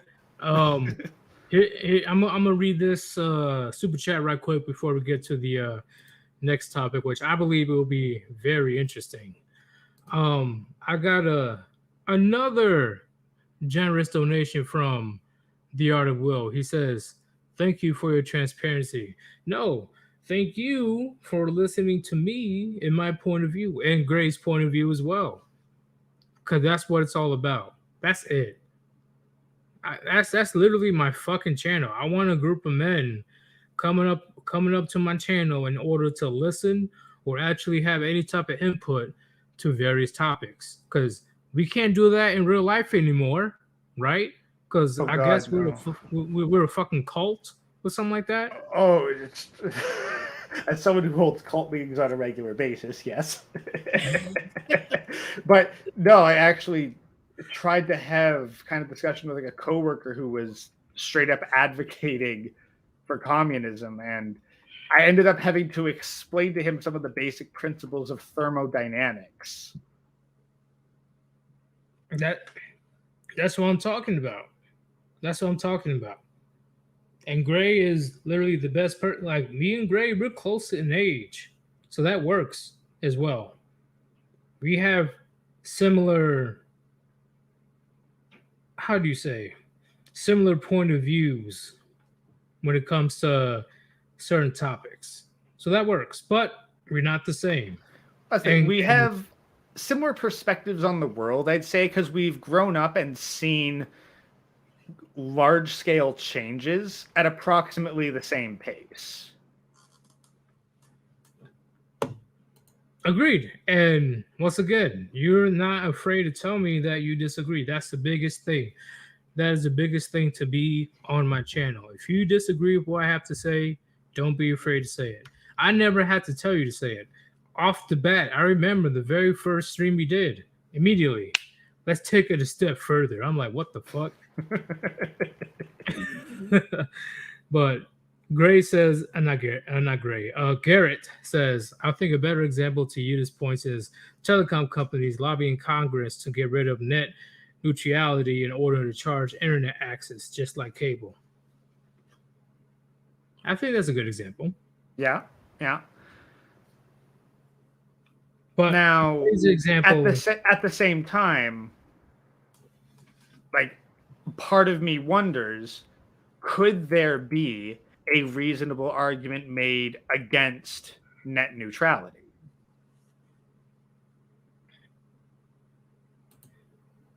could there be arguments against it? Yeah. Like, could one actually make it? Because I will say yes. Honestly, I believe there could be an argument. yeah, like one thing that comes to mind off the top of my head, like, infrastructure. Like, if you make internet infrastructure, you would then in turn have to make it so that every other company can use your infrastructure with the same level of access that you do, you who paid for its creation. That is true. I don't have an argument against that. I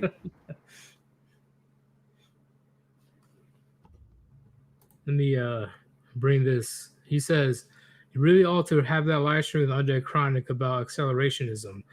The elites are slow rolling things to push back the collapse so it can be controlled. Well, if Under Chronic is down, I'm down to do it. He came on my channel before. If not Under Chronic, then I'll see if I can get somebody else. But I'll see if I can contact Under Chronic first. And Gray will be involved as well. well, it'd probably be good just to have you and Chronic go back and forth for a bit. No, because we'll get out of control and shit will not end well. I'll probably say some stupid shit, not gonna lie. Well, you could always do a part 2 with me afterwards as a debrief. That's part 2.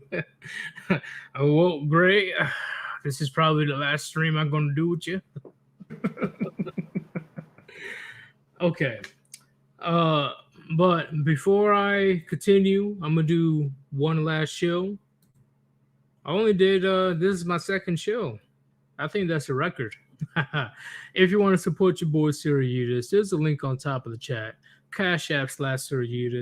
Any donations appreciated if you feel that my content is worthy of your investment. Thank you very much. All right. So great. When it comes to class warfare, you see why class warfare can be a potential future, right? I definitely think that there's elements of it. I just think that there's a fine line between what has been defined as class warfare in this discussion and the collapse. Well, when it comes to see, that's a big thing, the collapse. So let's say there's an economic collapse, right? Like let's say we have a Great Depression 2.0. It it will be in their best interest to make sure that their people are satisfied with their basic necessities, such as food or some type of shelter or some type of resource. Well, that depends on whether or not they plan on sticking around or whether they're cashing out.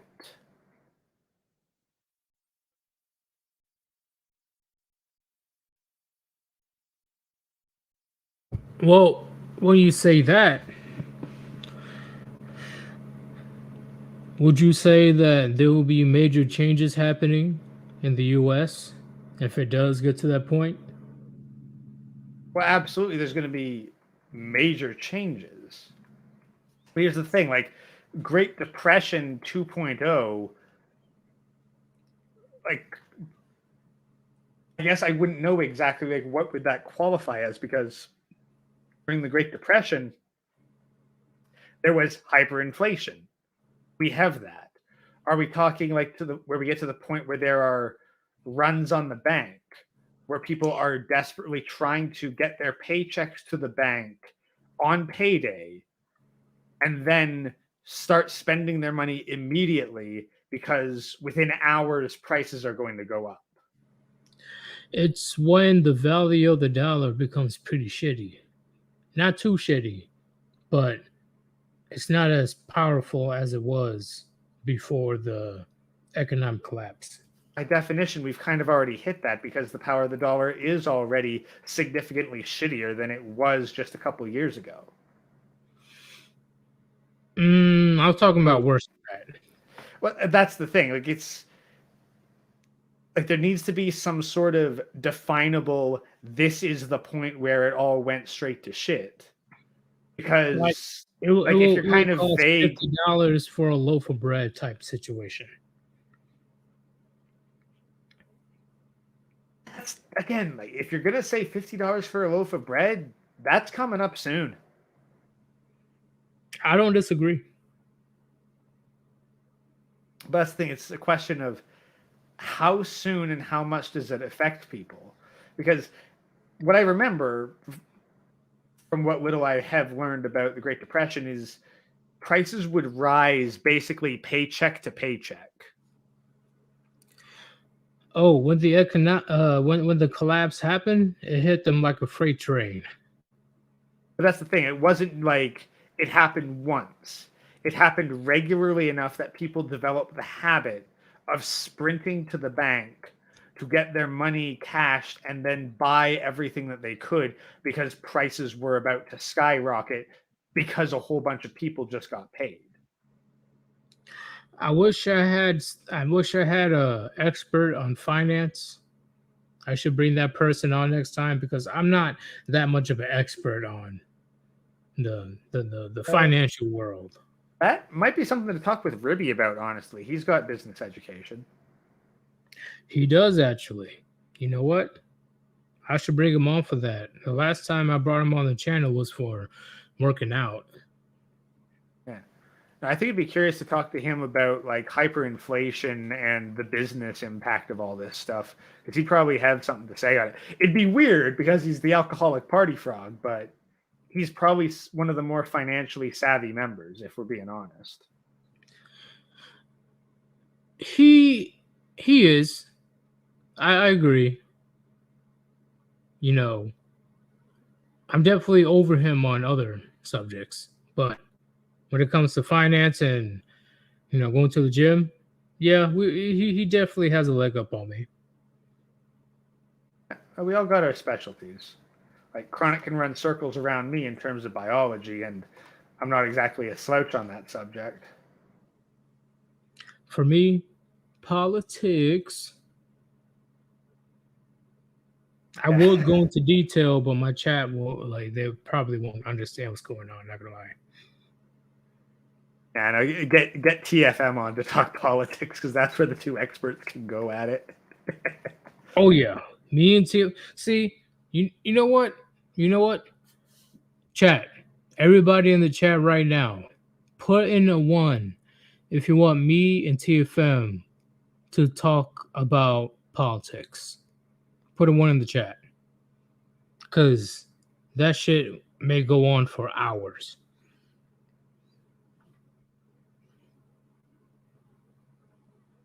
Damn, the ones are coming in already. Holy shit. Yeah. God damn. You guys didn't give me a chance. Yeah, yeah. If I'm gonna do that with TFM, it'll be on Odyssey. Odyssey exclusive, yeah. Yeah. Ain't no way in hell I'm gonna talk politics with TFM on here. Yeah. But then you could probably clip segments of that to use like on your main channel. So, Great Ghost, do you believe that capitalism is evil or good? Or both? I believe that capitalism is natural. Natural. Yes. How so? Because if you took out all of society, capitalism is the system that we would have. Everything runs on the exchange of like value is all about supply and demand. Like let me put it this way. Like let's use it with the world's oldest profession. All right. So penguins, they're somewhat intelligent. If you teach them how to use currency by saying, hey, if you pick up these rocks and bring them over here, we'll give you fish. Like you give currency to penguins. They don't have a society, they don't have a government, they don't have any sort of classic hierarchy. They gather up as many of these rocks as they can, and they exchange them with the female penguins for favors. Okay. I agree. I agree with that. So that's the thing, because it's all about the resource of, well, food. Now, then let's get into, okay, scarcity. So penguins exchange food for favors. Do you think that penguins will have to exchange more food or less food for favors when there is less food to go around, period? More food. When there is less food to go around, period, you think that penguins will have to exchange more food for favors?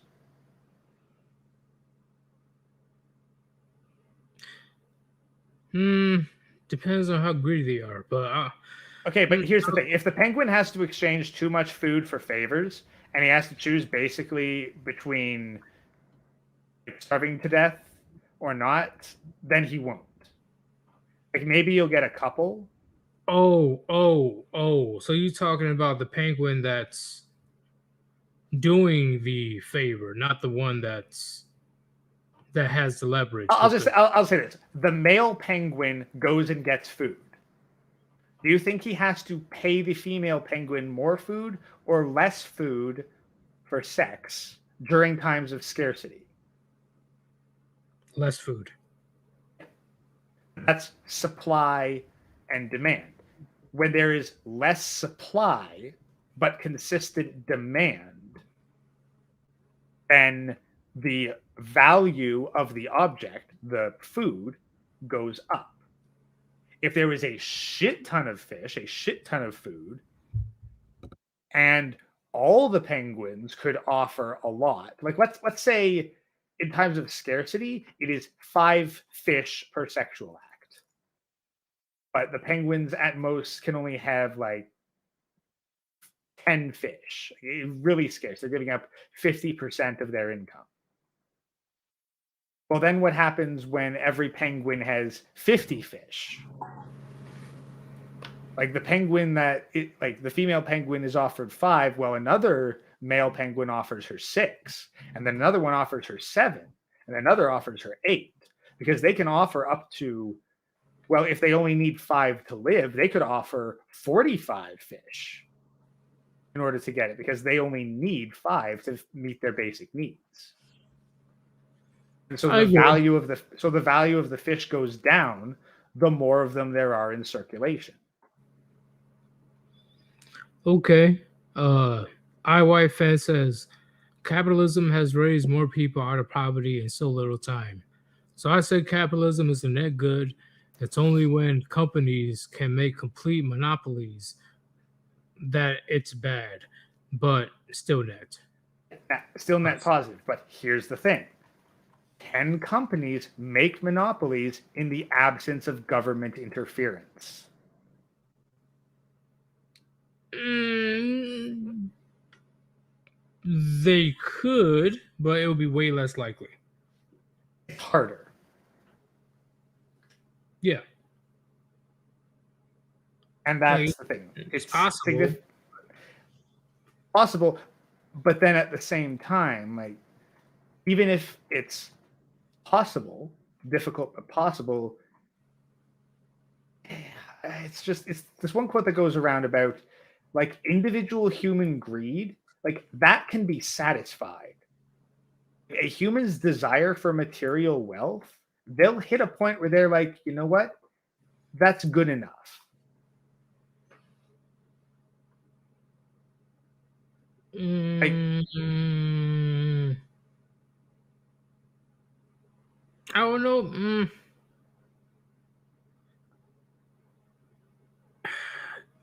At least based on what I've seen or what I know, there's not too many people that'll be satisfied if they're making a shit ton of money.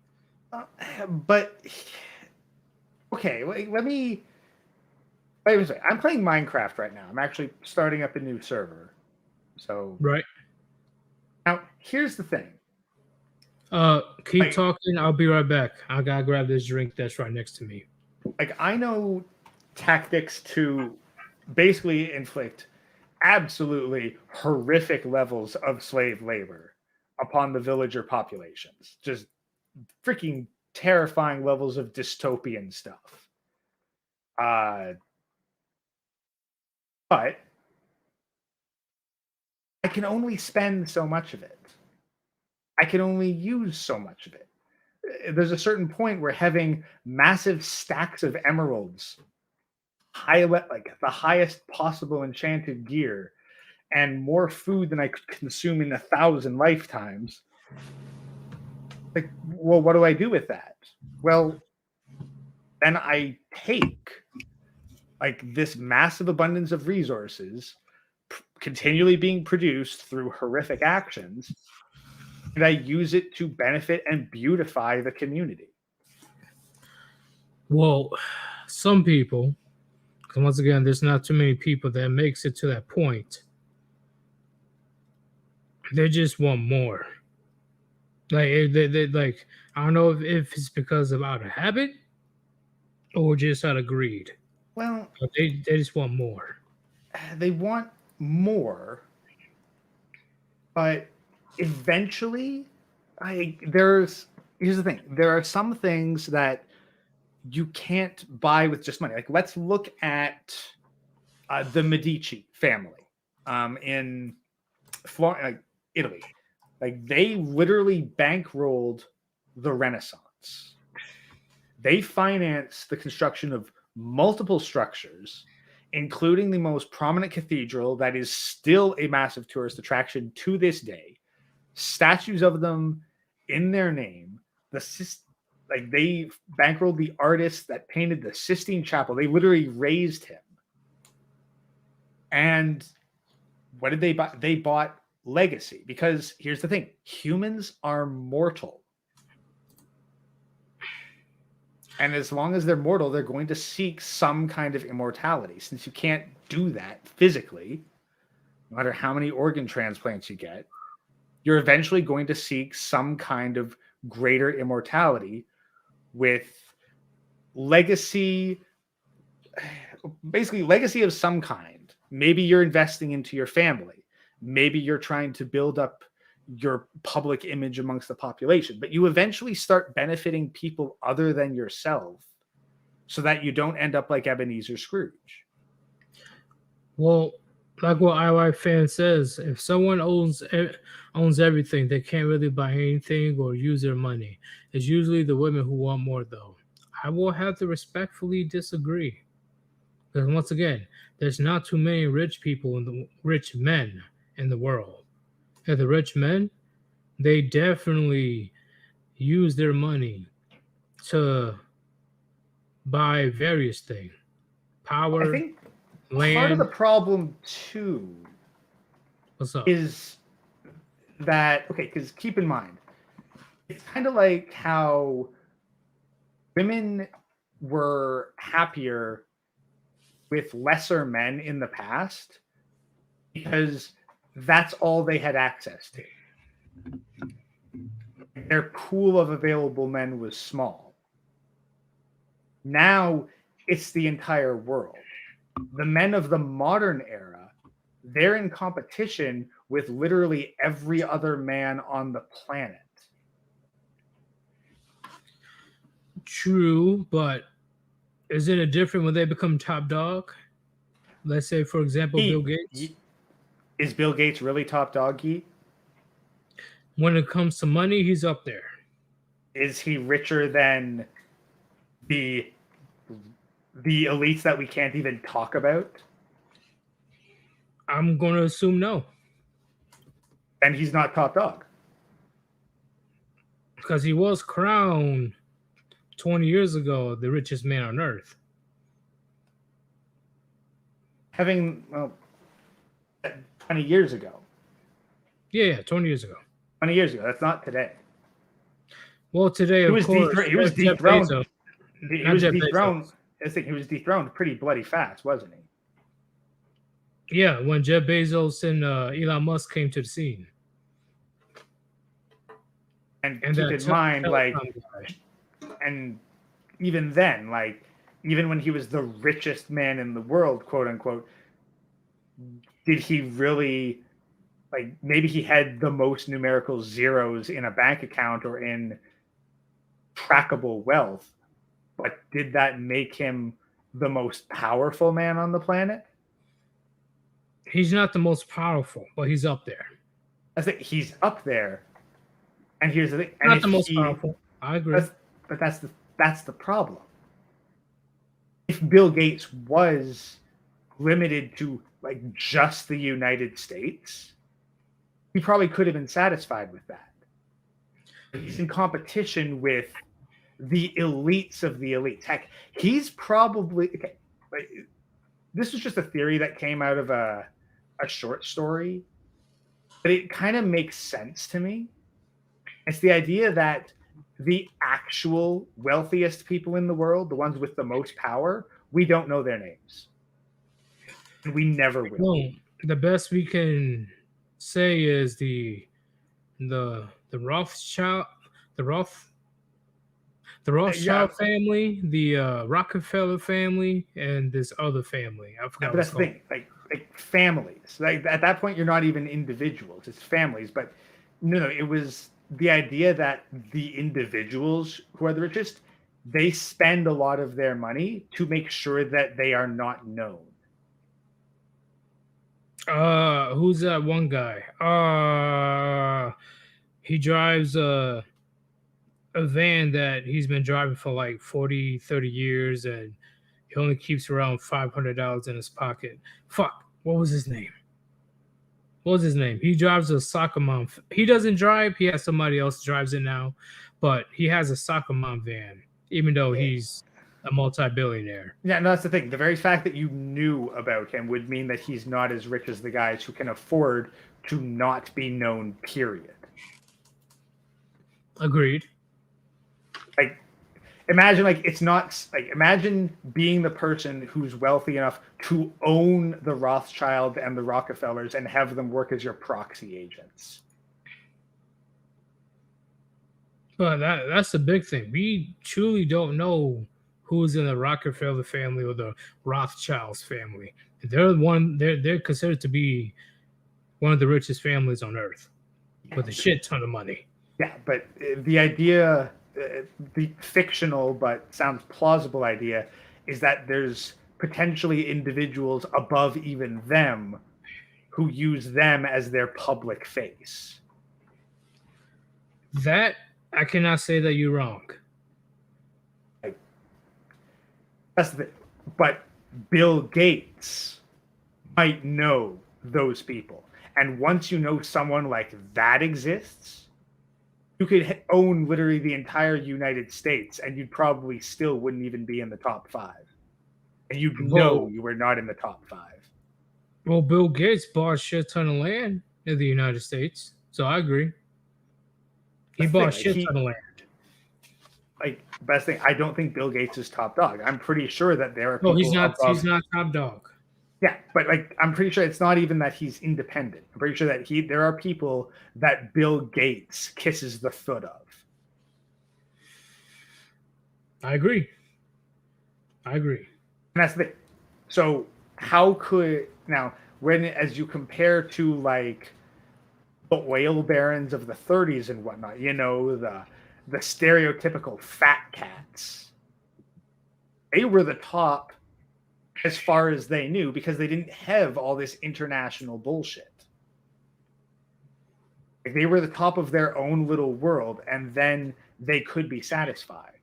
But is it surprising that people can't be satisfied once they know how small they really are, no matter how much power they accumulate? Personally, I say the family in Saudi Arabia is the most powerful family. They're the most powerful ones. Do they hold global power? In a sense, yes. I'm not familiar with them, so. Well, they're the ones that are one of the biggest oil suppliers to various countries, especially the United States. Right. The biggest one is Russia, but Saudi Arabia comes close. Yeah, but and it all depends on like who ends up taking marching orders from whom, because like you can have a whole bunch of power in a specific field, but like what happens to the oil suppliers if no one is willing to ferry the oil? Like, I forget who it was. It might have been Rockefeller, but there was this one businessman who realized that more important than owning the supplies was owning the supply lines.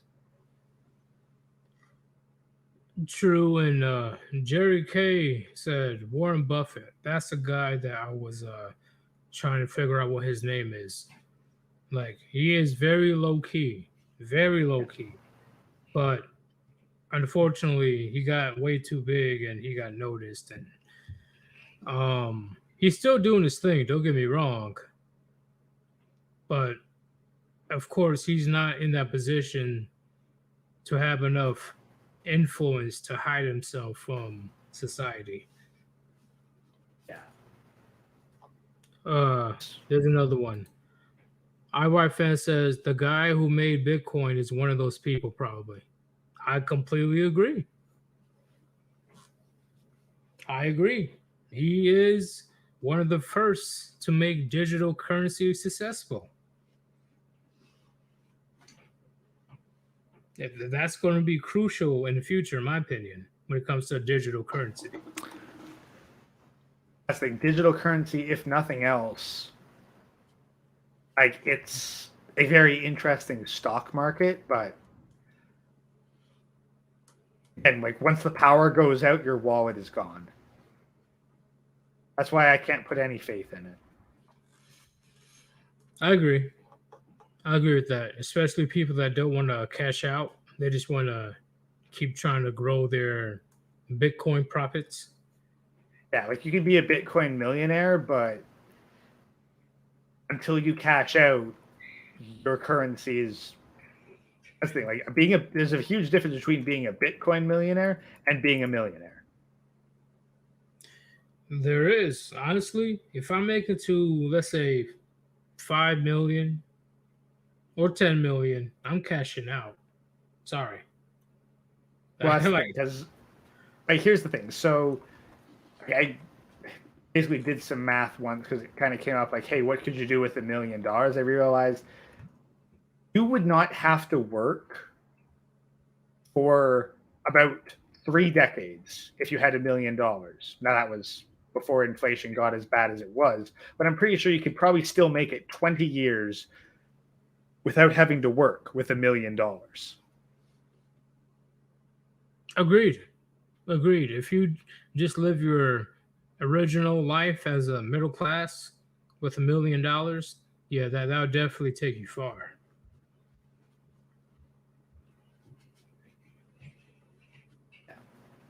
Like heck, even like the what average salary of 50 grand, 20 years. Whew, man, the shit, chat, the shit that I would do if I was a multimillionaire billionaire. Goddamn. Means that if you have $5 million, you could theoretically go 100 years without having to work. Well, if I don't have kids, my family better not expect anything from me because I'm spending everything before I die. Sorry. I earned it. Somebody, hold up. Do Bitcoin is great as part of an investment strategy, but I prefer gold as ever. Yes. Again, I'm 100% on board with precious metals, and importantly, precious metals that you can physically hold. Because when the collapse happens, your freaking certificates representing gold and silver are going to be worth about as much as a Bitcoin wallet. Do you know what's the best thing to invest in, chat, right now? Is skills. Invest in skills if you don't have them. Survival skills. Now, like Am I if wrong, Gray? no, I'd say that if you can take a weekend off to go camping in the woods, it's worthwhile. Get some equipment ready that you know you can carry with you if shit hits the fan. And practice using it. That as well, yes. Practice using it. I agree. Like, I'd say ideally, and I personally like to schedule this, especially now that the weather's getting better. Ideally, once a month, you should be able to fuck off into the woods for a couple days. Fuck off for a weekend. Yep. I was in the woods for 2 weeks, chat. It wasn't easy, but I learned a lot of shit along the way. So it was definitely worth it for me. Like, sure, bring enough that you can get by, obviously, but try to get by on less and less each time. Yep. Like maybe bring a lighter and some matches, but see if you can make a fire with like just a flint and steel. Yep. I took out a rabbit. I had to learn how to skin it, gut it, cook it. I thought that was the greatest thing that I ever went through.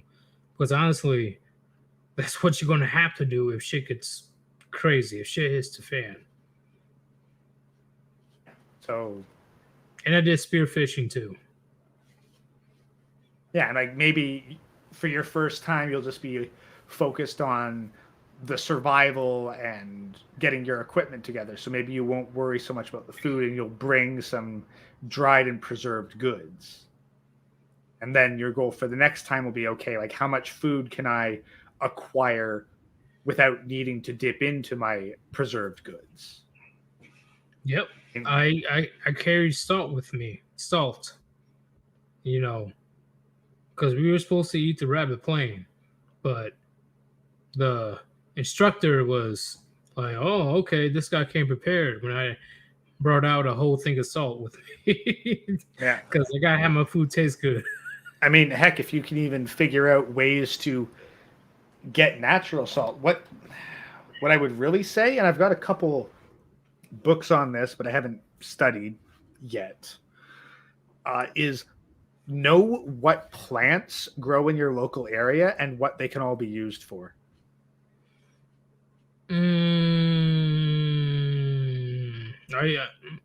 Okay, you're not wrong. Okay, yeah, that's a good thing that you should look into.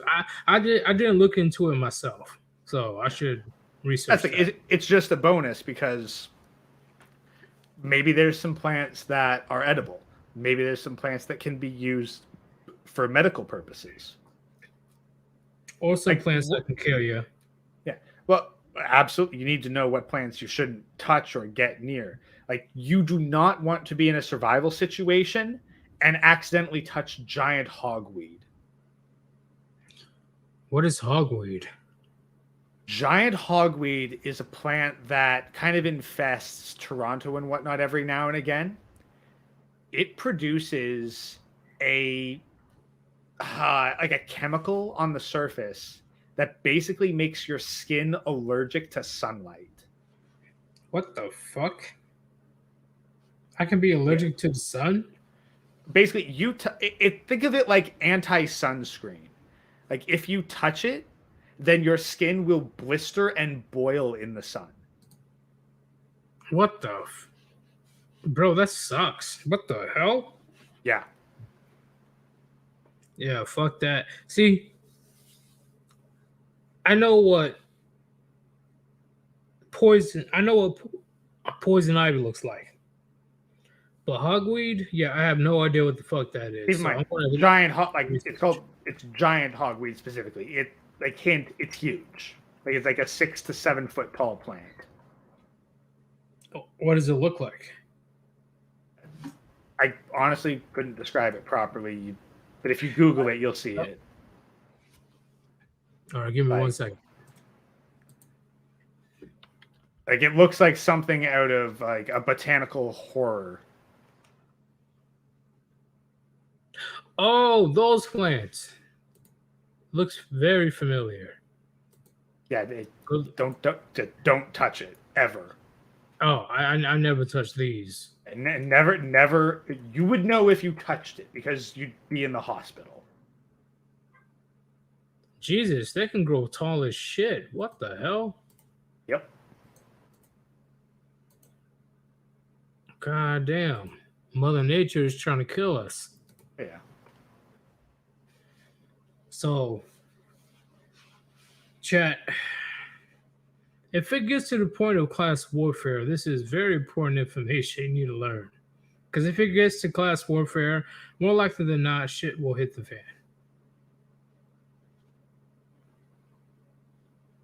It's the What like would you? class. It's the like.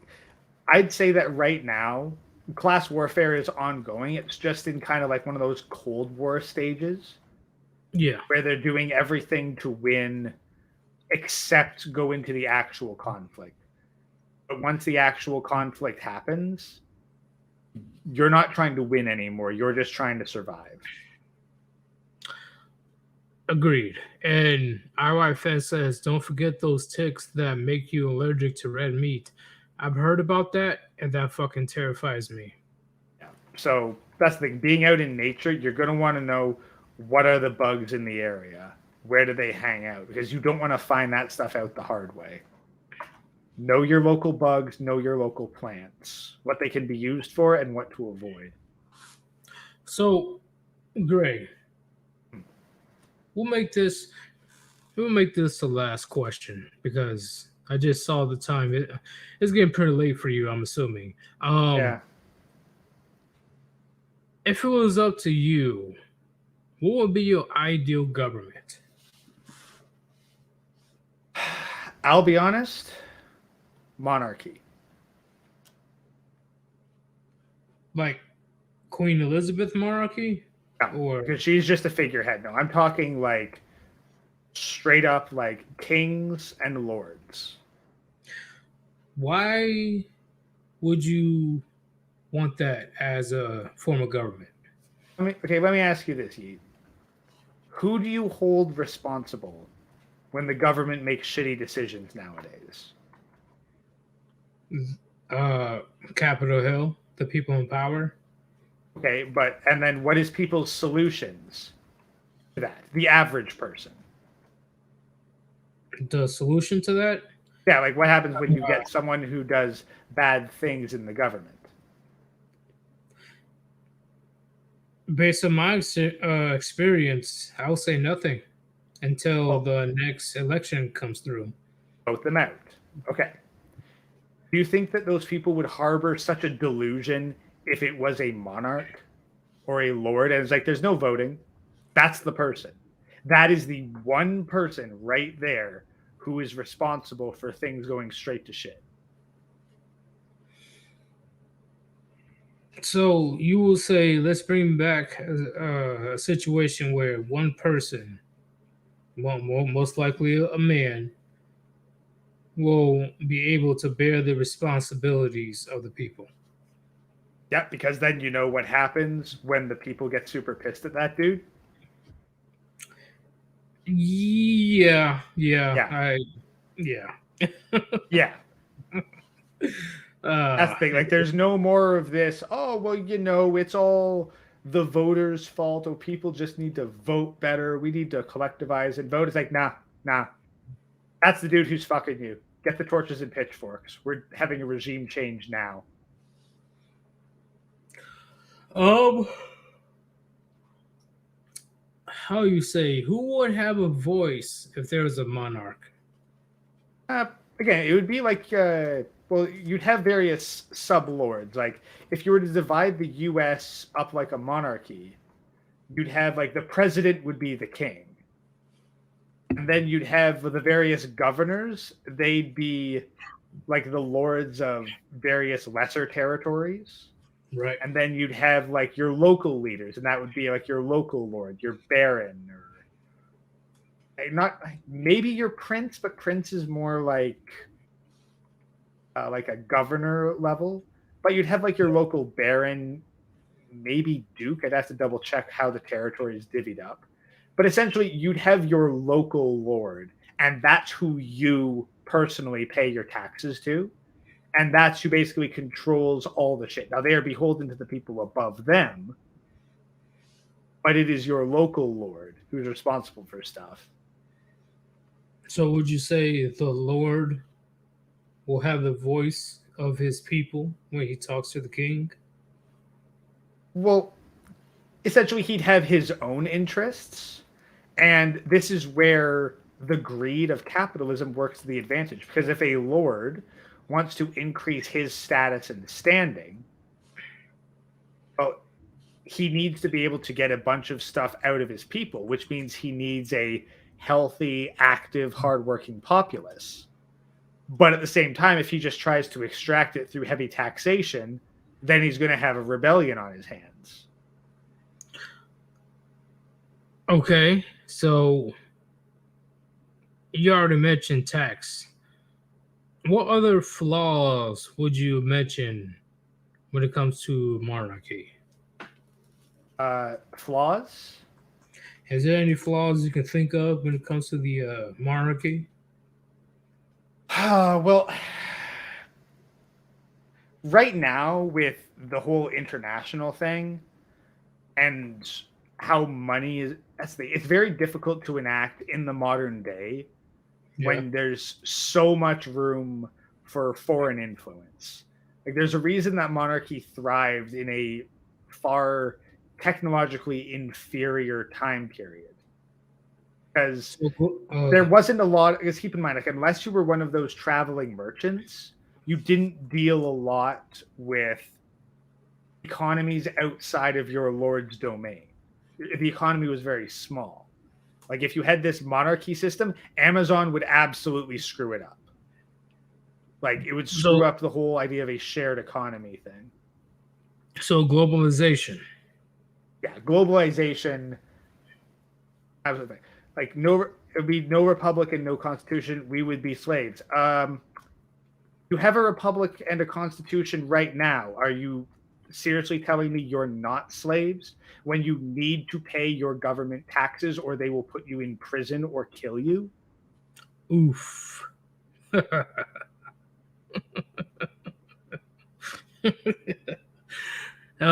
Sorry. I'm just ripping the band-aid off right here. It's like you are still slaves. You are beholden to the exact same shit. You just pretend you're not because some pieces of paper that the politicians wipe their asses with exists.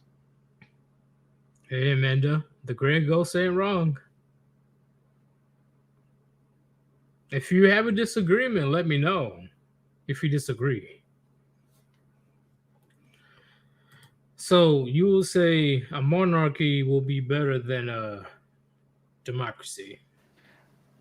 Well, it's absolutely better than a democracy.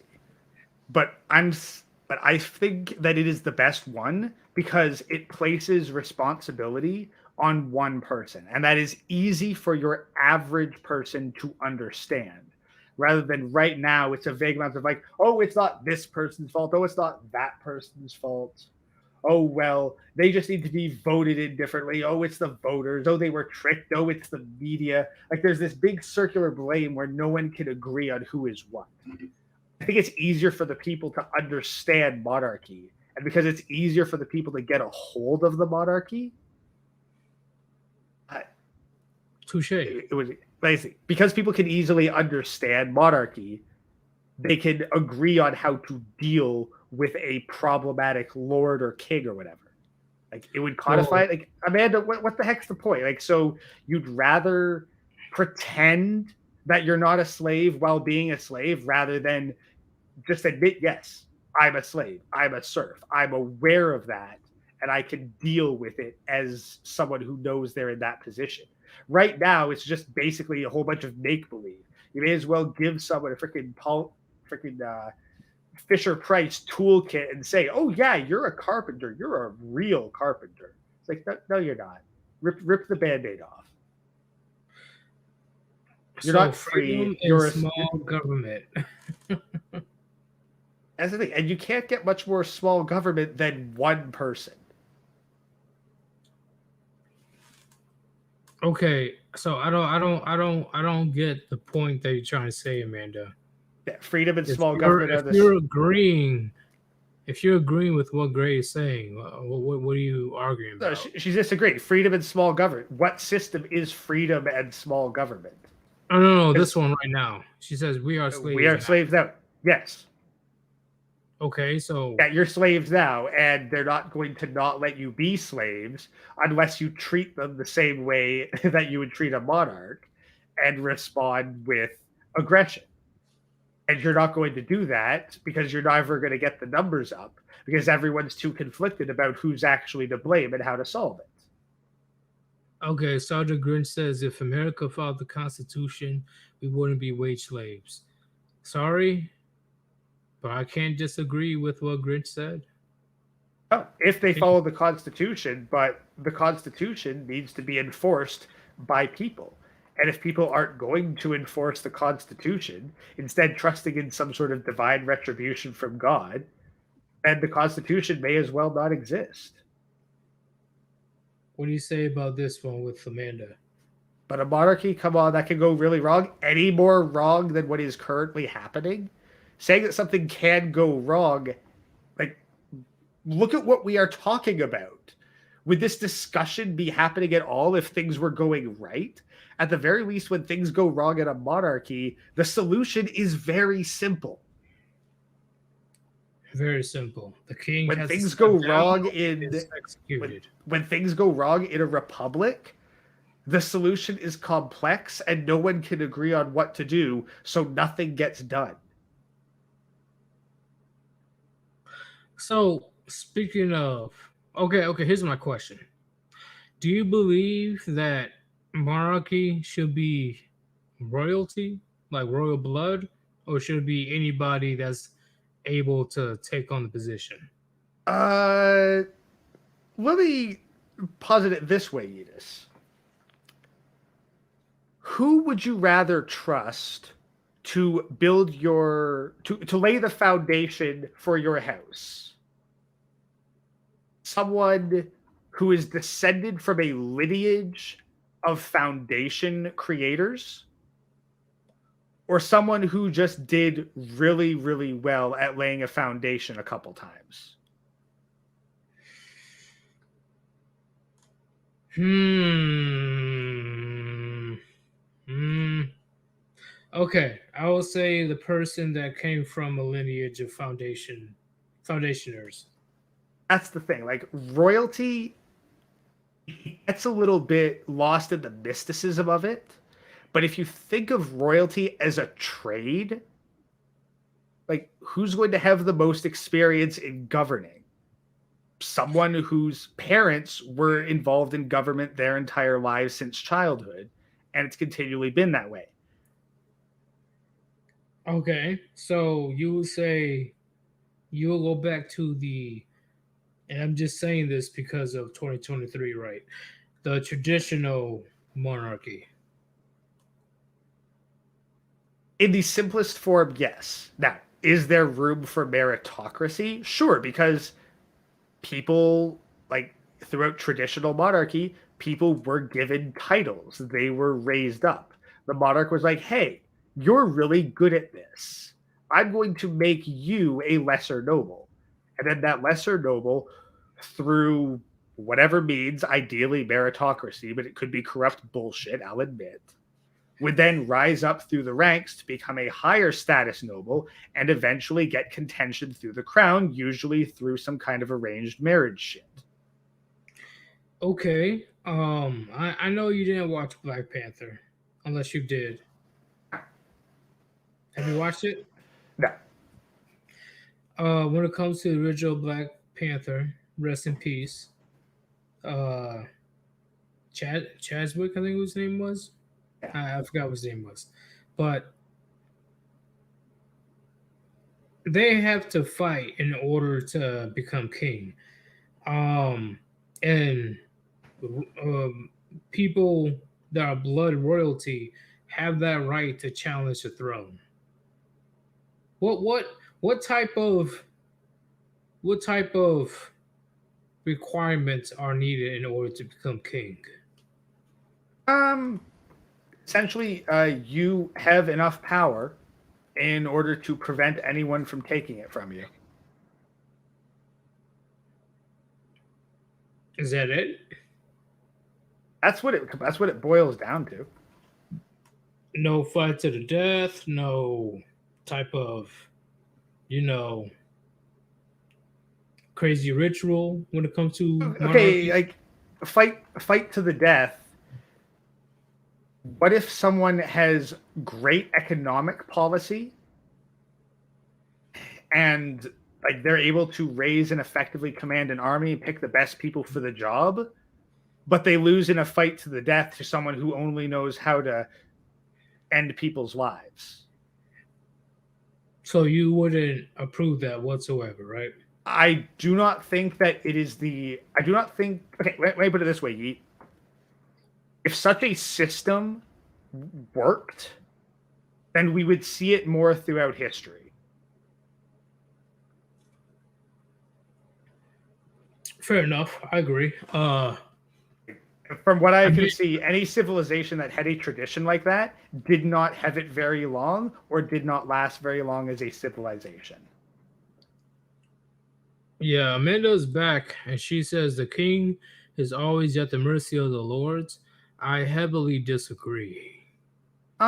No, to be fair, that is somewhat true because Mm, the king requires the lords to raise the army, and the king usually does not have enough individual power to stand up if a number of the lords decide to rebel.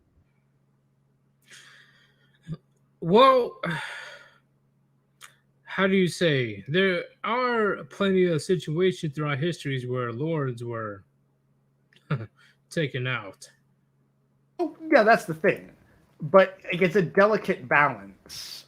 Yeah. The game Mountain Blade Warband is actually quite a good example of this because in it, you can become the vassal of a king and even acquire territory.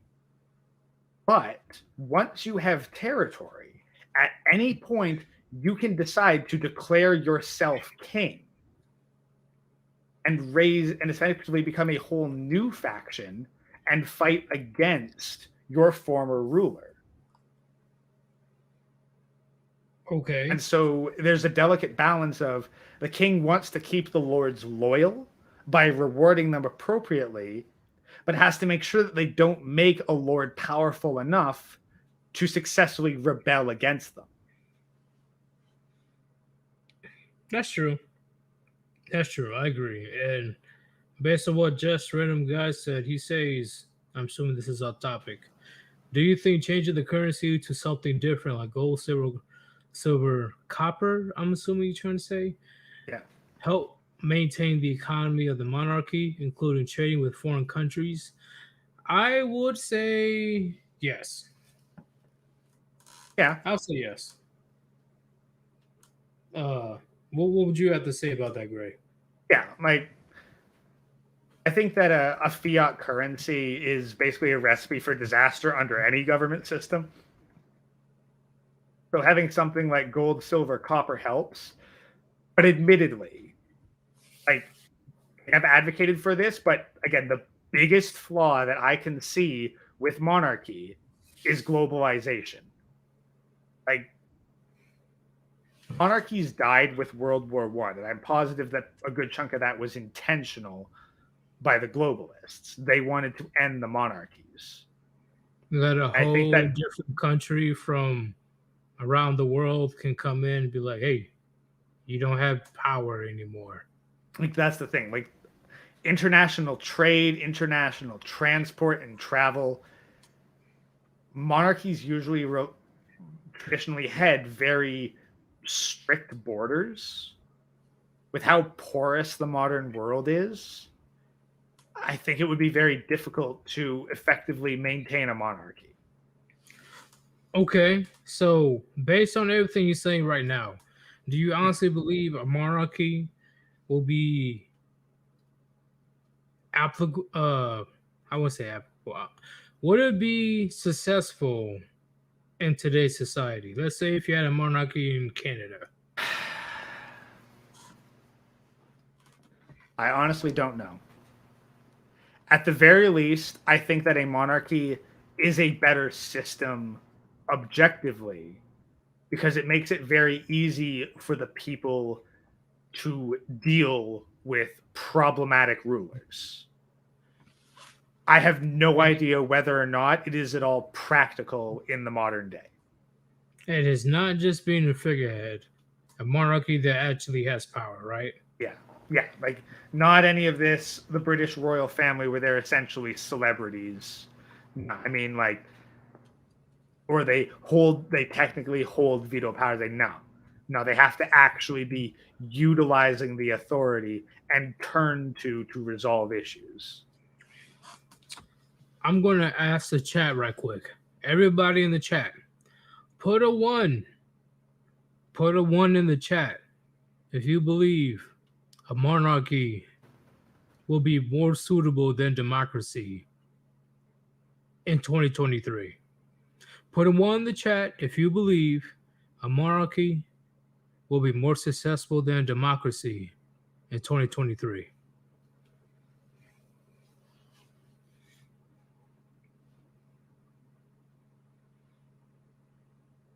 And that's the big thing.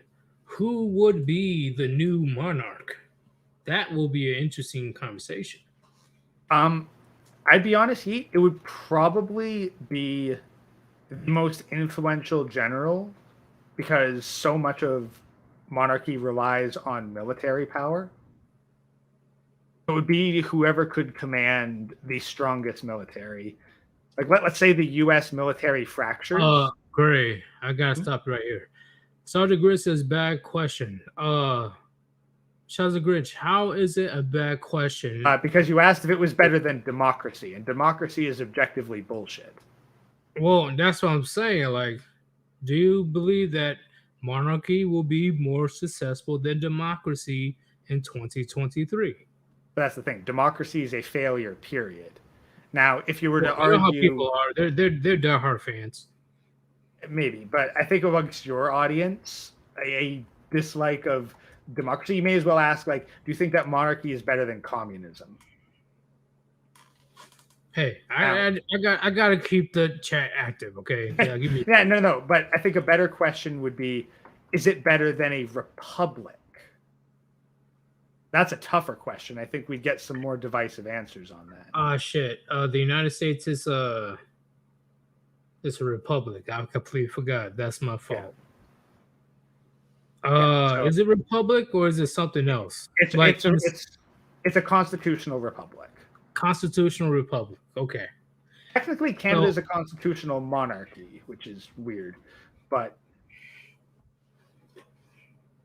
I like. yeah, I'm asking this because let's keep it real.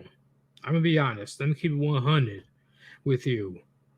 If your votes truly mattered, if it involves your government officials, do you honestly think they'll let you vote Yeah. if it Because actually matters? now here's the thing, like Sergeant Green's like republic is the best form of government, and yet how many republics can we actually point to as successes? Rome, the It stand, was a success in a sense. yeah, but then we saw how it fell apart. Meanwhile, monarchies worked before Rome and after Rome, right up until a century ago when they were wiped out by World War One. And technically, Canada is still a monarchy. Well, funny how Cleopatra was the last pharaoh of Egypt. Just put it out there, chat. Yeah. Do your research. She was the last pharaoh of Egypt, a woman. Yeah. uh, Like the main counter argument that I have against a republic is what happens when it goes wrong. a republic? Because here's the thing, because from what I understand, monarchy versus republic, when they go wrong, they need to be dealt with in the same way. Right? Agreed. Like Tree of Liberty and all that. The difference is in republics, they don't do that.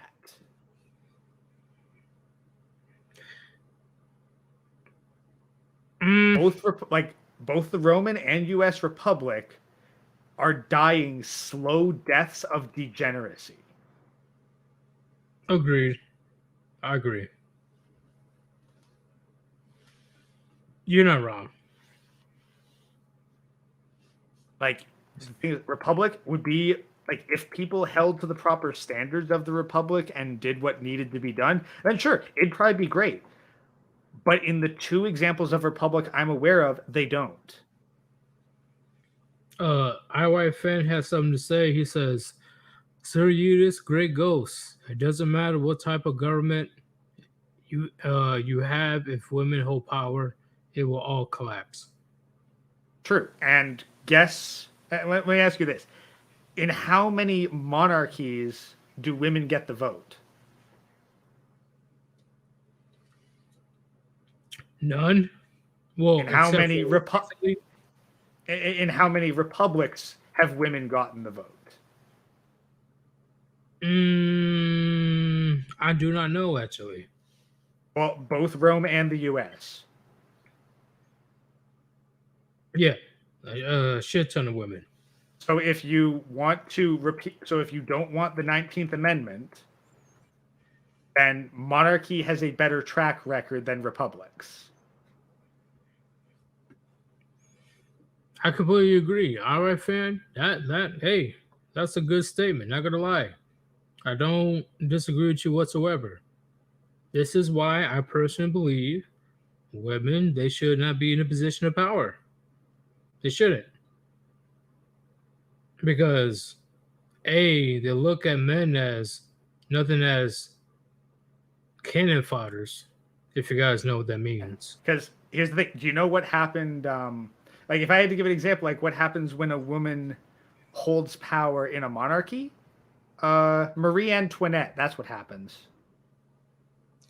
Man, don't get me started with Queen Elizabeth.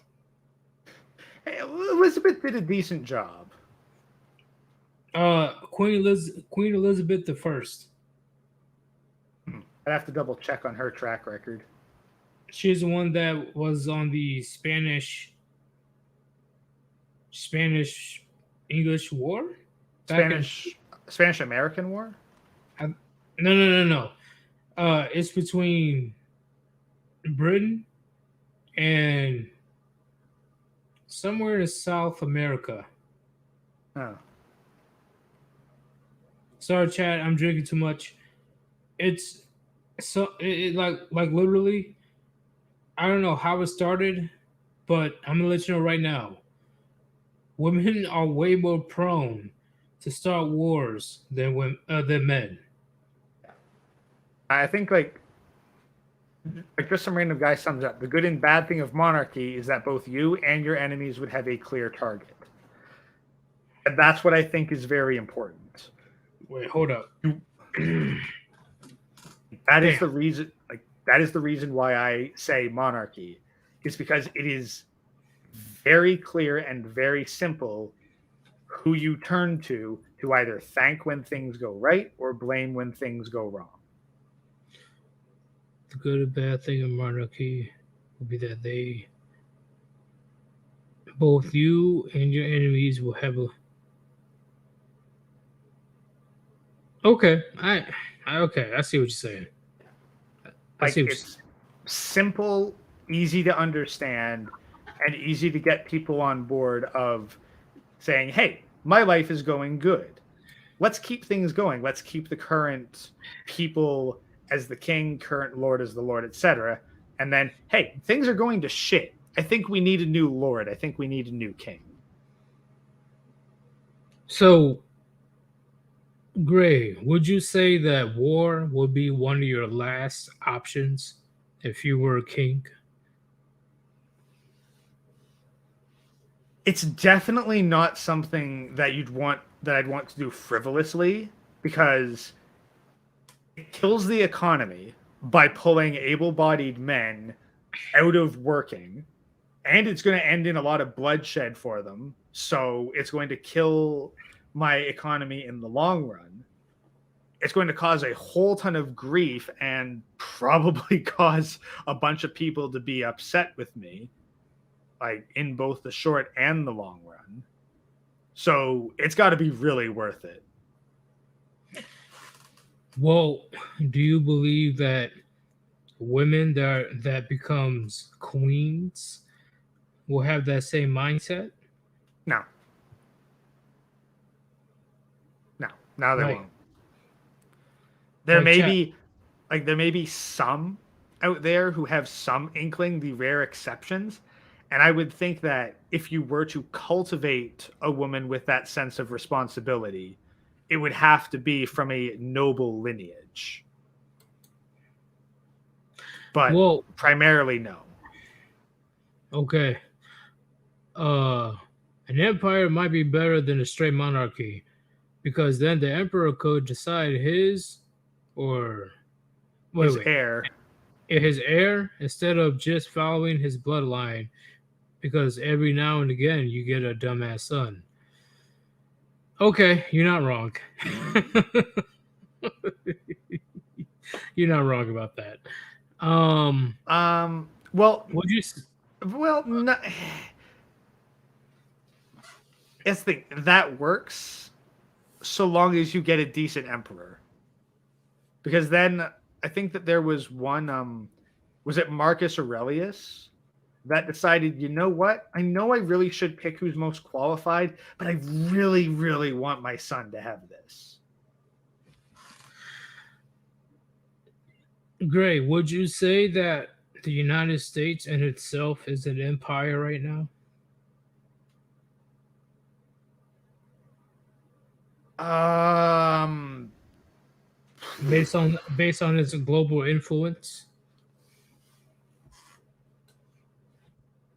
it probably has enough parallels with other empires to be seen as one. Okay. Okay. So, I mean, I'd offer a tentative yes, but I'd say there's room for argument the other way. Well, I will say Britain was pretty much doing the exact same thing that America's doing today. Yeah. Yeah. So, I mean, if you're going to say, like, hey, does the US have territories that aren't strictly US territories, but it still has dominion of? If that's all it takes to be defined as emperor, then yes, the US qualifies. oh yeah, we got plenty of places where we got influence. A big one is Japan and Korea. Mm, well, that's the thing. There's a lot of influence there, but they still technically have independence. I'd say stuff more like Puerto Rico qualifies Well, because they're not technically a U.S. state, but they're basically a U.S. state. well, I will say that Korea, South Korea, and Japan will listen very closely if the United States have something to say. Yes. Like they have a lot of influence. I don't know if I'd qualify it the same as an empire because let's contrast that with, say, the British Empire and Australia. Okay, all right. I see what you're saying. Yeah. Like I see the parallel, but I wouldn't outright agree with that. So, do you believe at this point that the United States should be the world police? JK. Oh God. Oh God, no. Should be hell no. Hell to the fuck no. So you believe that the United States needs to pull back The on U.S. all needs these to deal with military its own. Yeah, the U.S. needs to like stop being worried about the world affairs because, like, let's be honest, it's not as though the US is the one that is going to be calling the shots with all these international affairs and conflicts. They themselves are serving a different master, and that's who they have all this shit on behalf of. well, based on what you know, Theodore Roosevelt, he's the one that said, you know, uh, walk softly or walk quietly, but carry a big stick. Yeah. He's the one that pretty much introduced the world police of America. Yeah. Now, here's the thing. Like, what I would see in that field is like, yeah, walk quietly, don't cause trouble, but carry a big stick, as in make sure that no one wants to mess with you. Agree. I agree. I agree with that one. Okay. So at the moment, Like, because like world police, no, but be powerful enough that no one on the planet wants to mess with you. Yes. August Lyon says it's the U.S. that forced feminism throughout the world. I Was can't say that? I'm wrong. I mean, yes, it was the power of the U.S., but was that the will of the United States or people who work through the United States? Okay, Gray. So what about a dictator? Because a lot of people, because they don't do their homework and They only look at Instagram or TikTok videos, so they don't know what the fuck they're talking about. Dictators, it wasn't really a bad term back in the day. No, the dictator was just one that held absolute power. Rome, in times of crisis, would say, hey, you, emperor, who is normally beholden to the Senate, you are now dictator. And because we need to be able to make decisions now, not after a week or two of discussion. Well, do you think that you did a good job if the people riot because they want you to be dictator? That actually happened to Augustus. Yeah. Well, that's the thing. I think that you can do a good job, but I think that it's also a People side of, riot through the streets and destroyed a shit ton of things because they're like make Augustus dictator right now well, because he funny was thing so good. is, funny thing is, this is, I can't say this for sure, but the legacy of Augustus that still remains to this day. August, right? Bingo. Apparently, that month used to change names with every emperor. Is it in July, Julius Caesar? Maybe? I don't know for sure. I wouldn't be surprised. But there's this one emperor. His name after one of our cities actually, Cincinnati. Cincinnatus, or I forgot who it was. He was literally dragged out of retirement actually 2 times. 2 times he was on his farm just doing his thing. You watch. I don't know if you watched Infinity War or Endgame, No, where I Thanos was chilling on his farm. Like that's what Cincinnati. I think it's Cincinnati.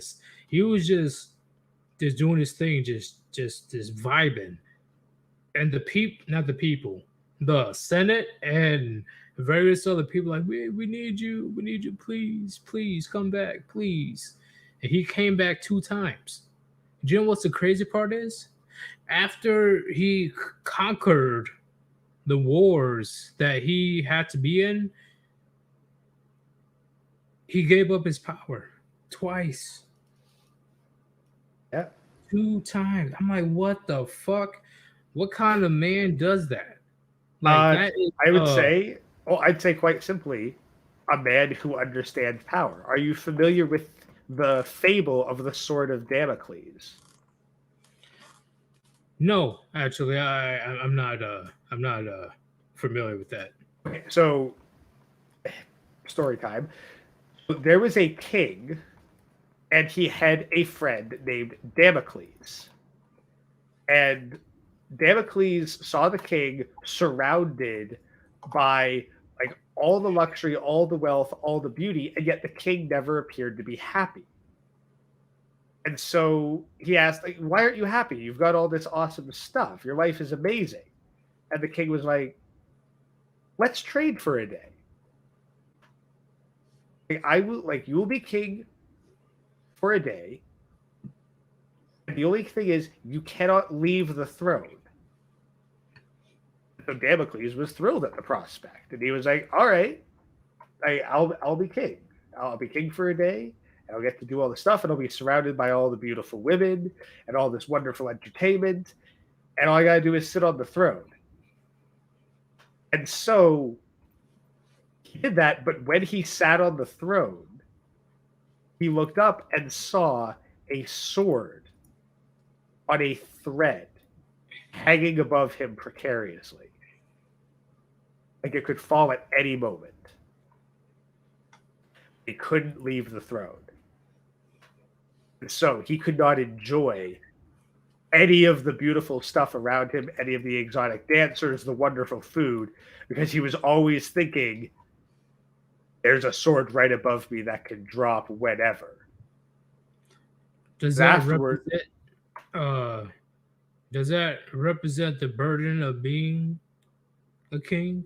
yeah, about how fragile the position of being a king is. And the king, of course, explained it to him afterwards, and they became great, and they remained great friends afterwards. Because now Damocles understood the king's position, that it's not easy to be king because you're constantly having to deal with the stress of it all being taken away and your life along with it all the time. So would you say that's why Cincinnatus gave up his position of power twice? I forgot to mention the second time the people were advocating that he becomes dictator for life. That's the thing. Dictator for life. I think that's exactly it because it was a lot of pressure. I would not be surprised if he was like, "Yeah, you know what? I should get to enjoy my bloody retirement because I don't want to do this. I only do this because it needs to be done." That's why people to this day have mad respect for and once again, let me know if I'm wrong, chat, but Cincinnatus. That's why we have a city called Cincinnati in the United States in the honor of that guy. Oh, but check Spider Spectre because that's he's making a very good point there. Give me 1 second. Damn. That's why the real rulers of the world aren't actual kings. They vicariously control through another, and that other is at risk of the sword. Nicely. Like, do you really think Okay. that? Like, let's look at like Joe Biden as kind of the a textbook example here. Do you really think that Joe Biden, like, yeah, he might be at risk as the pseudo king, but are the people who put him in that position and control his actions, are they at risk? Can we even properly identify them? Honestly, honestly, I would say he's an outlier because he's pretty much close to senile or completely Yeah, senile. but like, okay, but what about say Obama? That's the difference. Okay, yeah, that I can agree with that one. That's the thing. The people actually behind it, behind all this fuckery, they are so far removed from the supposed person in power that they don't have to fear the sword of Damocles. If anything, they're more afraid of their contemporaries and they're stuck in their own power struggle, but they don't fear the people. So, based on what we're saying, are you still holding on that Monarch is the best possible system today? Yes, And absolutely. Because okay, I want my rulers to be scared of the sword of Damocles. okay, I see where you're coming from. Okay, when you put that together, I agree with that because it's just only one person, not like 200, 300 people. It's not like, oh, well, who do we deal with? Who's really at fault? I don't know. Maybe we should just try to vote them out and try to vote someone better in. Like, no, no. There's no voting. You know who you have to deal with. Is it bad enough that you're going to deal with them or not? If not, shut the fuck up and get back to work. If it is, there's your torch and pitchfork. Get to work. Uh, I don't get this. Kings only let the king's men have arms. Are you talking about his personal security? He might mean like the lords. Well, but that's the thing. Like, it's not a, he needs the lords to have like their soldiers because the lords are like the lords have their soldiers and they fight with the king. They maintain order for the king. And if they refuse to do it, they can get a couple others to refuse to do it. Then the king all of a sudden has more swords pointed at him. So yeah, the king will try to disempower lords that he feels are disloyal to him. But if you get too aggressive with that, then the lords that are loyal to you might think, hey, this guy's just kind of taking away power willy nilly. I like my power and want to keep it. Maybe I need to act first and rebel immediately. Uh, Cultimus Maximus, king for every city? Fuck no. Well, population No. wise, it probably wouldn't be. What's the thing? Like, they'd No. still have to be beholden to a larger power. And cities, that's the thing. A city cannot A survive without the lord, countryside. a lord in every city, sure. If you want to get to that point, well, there Yeah, needs like to be, probably I think it might qualify as like a prince. yeah, but there Funny needs to thing be an is, absolute king, one person, one. for the nation, because otherwise you're going to have a bunch of cities fighting each other, and well, then you run into effectively city states, and that's a whole other can of worms to deal with. Exactly. So, Cultimus, I'm going to have to respectfully disagree with that question. There should be every lord or every prince, like what Gray said, in every city, but there still needs to be one king. One. I'm sure you guys understand.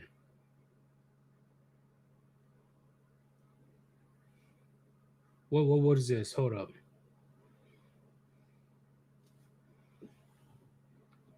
What is that? Real monarch will be anti-gun, pro-gun control. Yeah, Um, it depends in 2023. well, for the average citizen, well, probably. It depends in 2023. It truly depends. Like they wouldn't want it, but at the same time, that's the thing. Like, let's say that like we wake up tomorrow and we're in an alternate reality where the U.S. is a monarchy, and the king starts to enact anti-gun policies. How do you think the people are going to react? French Revolution. Yeah, the king's going to backtrack on that pretty bloody fast. Because again, it's one person. If a political party is pro-gun control, anti-gun, yeah, then you get the current clusterfuck. If it's one dude that is that is pro-gun control, yeah, then you have a very easy solution. Wait. Hold up. Amanda says, this all sounds the same as communism. I get no gun and no freedom of speech. What? I don't think we preach any type of communist, socialist ideas.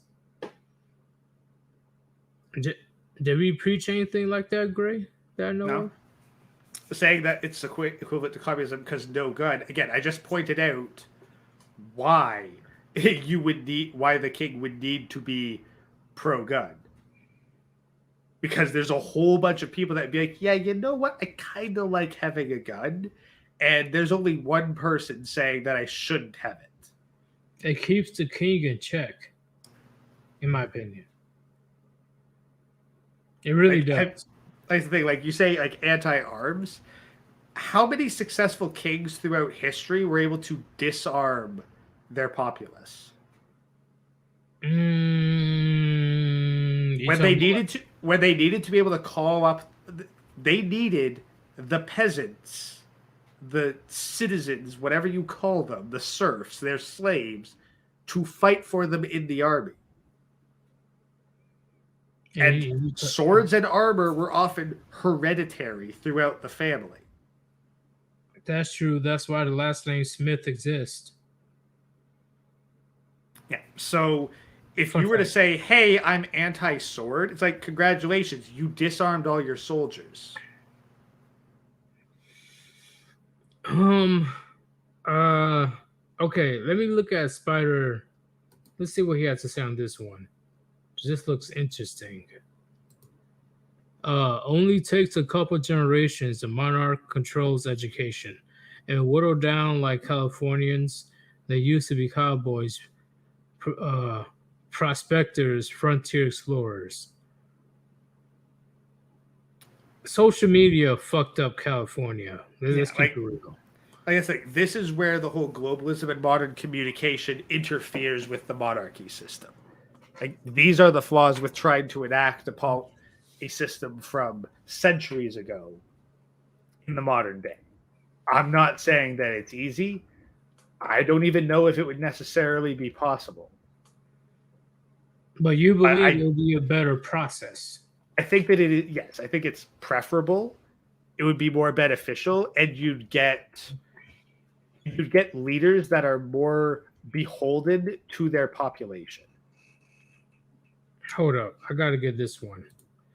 Amanda said, I will never be someone's subject. You Amanda, are Amanda. Okay, I'll let you talk, Gray. I'll let you talk. you are you are the subject. You are a subject to the US government or whatever country's government you are in. You are subject of those leaders. You honestly believe you're not someone's subject right now, Amanda? Let's be Try real. try not paying taxes. Try not paying taxes this year and see how fast you have freedom. Dude, people with suits will fucking barge through my goddamn window if I don't pay my taxes. You are absolutely someone's subject. Like, so saying that you're never going to be surprised, you already are. Like you're delusional. It's like, oh, I'll never be one on paper. Like, what? Like, does that matter? Like, do you think that the People's Republic of China is actually a republic because it says so on paper?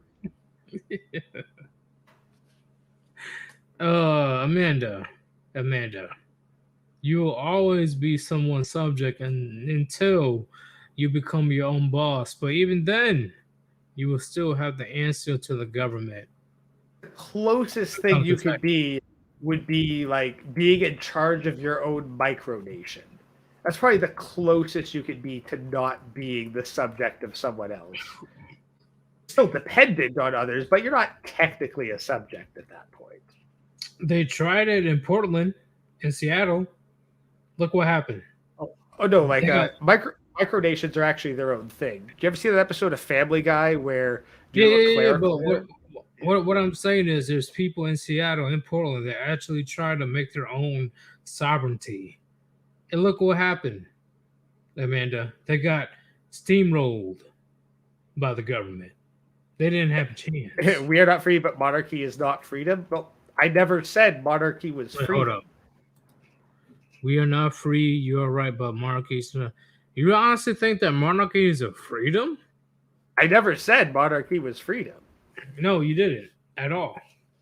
I'm just saying that like having a monarchy makes it significantly easier to identify and deal with problematic governments.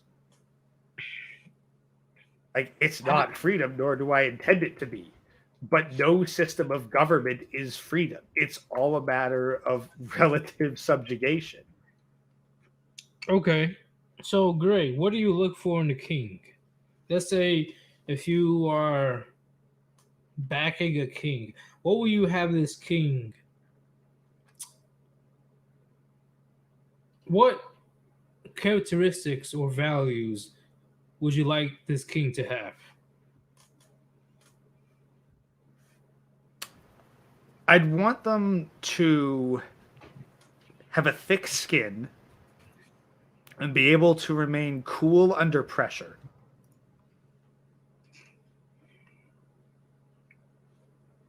Vote for kings? No, not you vote for kings with swords. Hold up. Would we vote for kings? Yeah, in the sense that you don't raise up a rebellion and start dethroning the king. That's how you vote. Your continued How, compliance is your vote. so how will you choose the first king? It's So you whoever can managed to. elect the monarch. The first king is whoever conquered the most and managed to hold the territory. So you believe the person that has the most influence and power should be king? That's just how it works. It's not a matter of should they be king. You're It's not like wrong, but I'm saying that's in who's 2023. no, like that's who's going to be king. They're going to need the influence and power because if not, they will be dethroned and their head mounted on a pike. Do you think people will be able to tell the difference between a king and a dictator in 2023? Um, Fetus. Do I I know it's a think rhetorical question. you're No, asking no. like do I think that people are too stupid in 2023 to tell the difference? Yes, I think people are too stupid in 2023 to tell the difference. I'm just fucking with you. Like I'm just I know it was a rhetorical question. Oh, no, Um you're not going to be able to tell the difference. And quite honestly, there probably isn't going. I think that the biggest difference would be that the dictator holds 100% of military control, whereas the king just holds a very large portion of military control. well, IY says the system of governments now are as complicated as possible to I don't say this word. Obfuscate. Obfuscate. What does that even mean? Smoke bomb. Okay. I'll just say smoke bomb. Okay. Like basically to obscure, to hide. It's a fancy word for hide. Okay. All right. Once again, I learned something else today. I'm learning like I got a whole dictionary to learn today. Um, who is responsible for all the problems, such as the bureaucrats who are basically mini kings? No kind of. So, are you talking about the? It starts with the O. Yeah. So basically, what he's saying is that the government systems right now are so complicated to intentionally make it hard to tell who is responsible for what. Yeah, that word right there. Obfuscate. Yeah. Is basically, yeah, the system is designed to make it difficult to tell who's responsible for screwing your life up. Agree, but I'm about to stop you right there. Monarchy is the oligarchy. Communism and no, no, no, no, no. I have to disagree with you on this one. What do you have to say about that, Gray? No. Monarchy is not an oligarchy. You can get individuals that are richer than the king. The Communism is an king oligarchy. is the Communism is king. an oligarchy. Like, The king is the king. He is the one that got the top dollars. And these friends per se is probably from various kingdoms, various countries per se. But the king has a final say when it comes to his entire sovereignty. yeah, like the lesser lords are usually men who contributed significantly and put a lot of sacrifice in order to ensure that the king holds power. That's usually why you serve the king, for a notable place as one of the other nobles. And communism being an oligarchy, isn't communism supposedly against the whole bourgeoisie thing? Yes, So, and the oligarchy is the bourgeoisie. So, yes. I forgot who was the family. Oh, I forgot the family, but Lenin. If you guys don't know who he is, look him up. He's the one that led the charge to execute the entire family of the bourgeoisie. the Romanovs. I think so. I think I'm have to look it up again. So, no, like unless you're trying to tell me that like Lenin and Mao were oligarchs. No, no, no, no, no. That's not what I'm No, saying. that's what is that what No, Amanda's trying to say, that Lenin and Mao were oligarchs? hell no.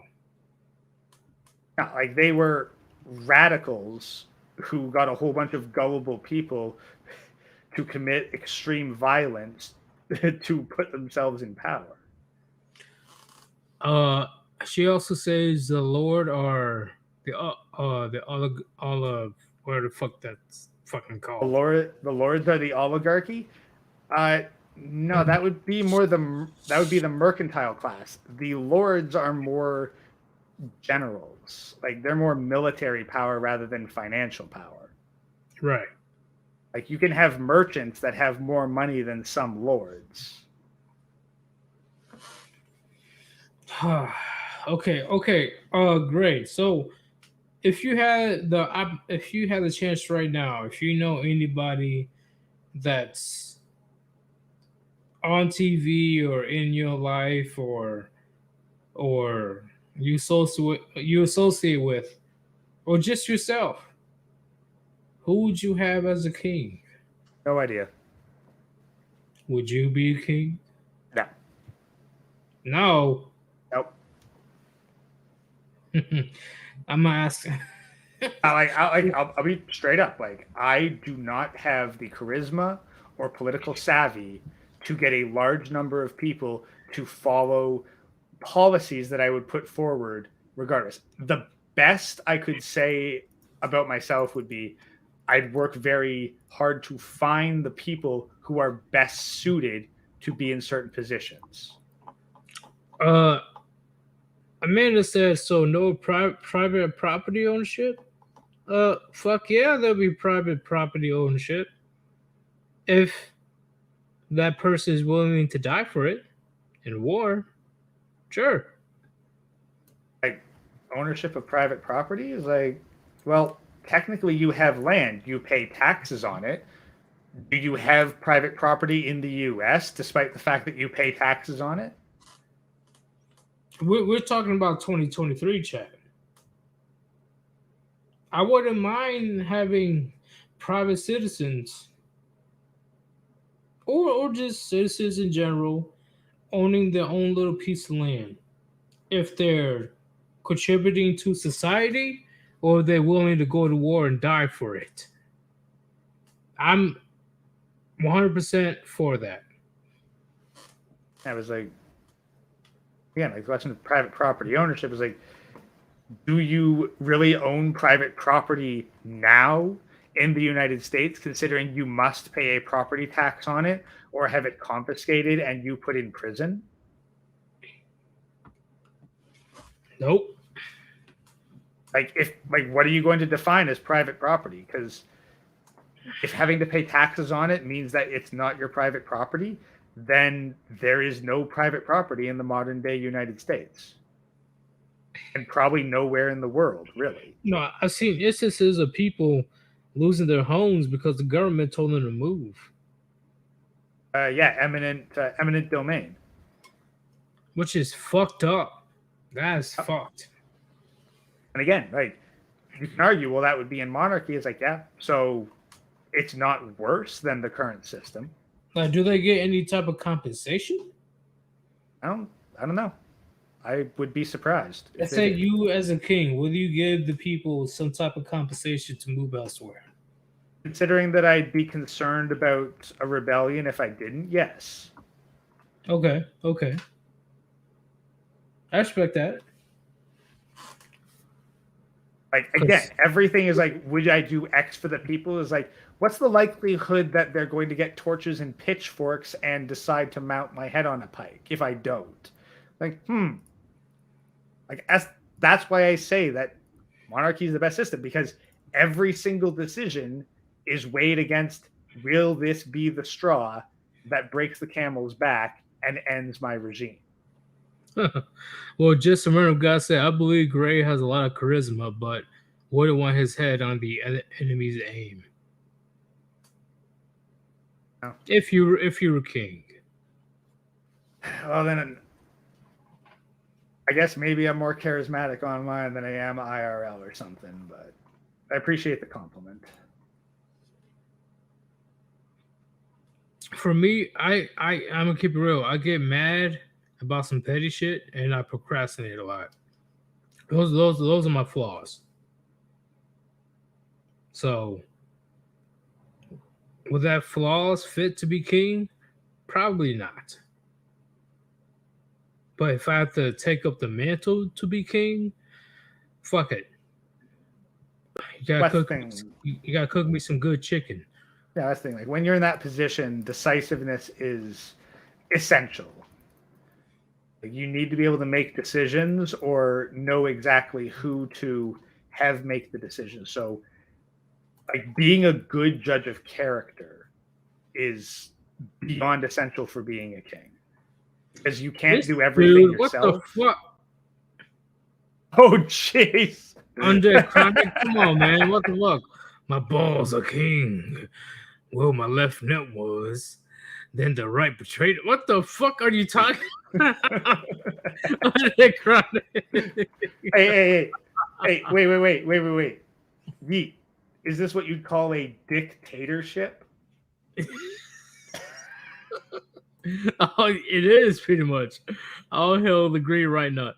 Oh man, under chronic, if you're still here, let me know what you would do if you were king of a nation. Let me know what you would do under chronic if you were king of a nation. Somebody else. It was Amanda, right? Sorry. Uh, Amanda says comparing it to what we have today is a false equivalent. What would? Okay. Saying it is no better than what we have is not saying much. What we have no is what we have now is fucked. Uh, yeah, the difference is in the monarchy system, people would do something about it. They do what needed to be done. In the current system, they don't because they're too busy blaming each other for everything that's going on. God damn it. The chronic said, bro, I don't want to get your channel, bro. So Odyssey exclusive then. Odyssey Rumble exclusive. Okay, at least on that chronic, hey, he gave me a heads up, like, hey man, you really want me to say this on your channel right now, bro? There was another one. What the fuck? You got more money or another subscriber. That's what that beat means. It will have to be a subscriber. Hold up. Okay. Amanda also says, sorry if I seem combative, but when people talk about taking my pew pew, I get worked up. No, we were not We're not talking about combative at taking all. your pew pew. That was you entirely inserting that argument in there. Yeah, we're It's either not you or the combative rest of chat. whatsoever. Like, I'm not saying, I ain't saying take away a pew pew. In fact, I'm saying no. King's going to need you. Well, maybe not you specifically if you're a woman, but they're going to need men to have a pew pew because they need the men to fight for them and maintain the power. Well, at least the military or the military, the security, the lords, yeah, they'll be packing heat. Well, that's very much the thing where I think about how like the U.S. like it's got conscription, so you're gonna have to have like military men. First, Damn take a it, man Crowley. pew pew. That's too funny. First orders came to take a man's pew pew. Oh, come on, Chronic. You're already abusing your power. Well, I don't know, Yeet. Like, do you want I'm women joking to? around. I'm joking.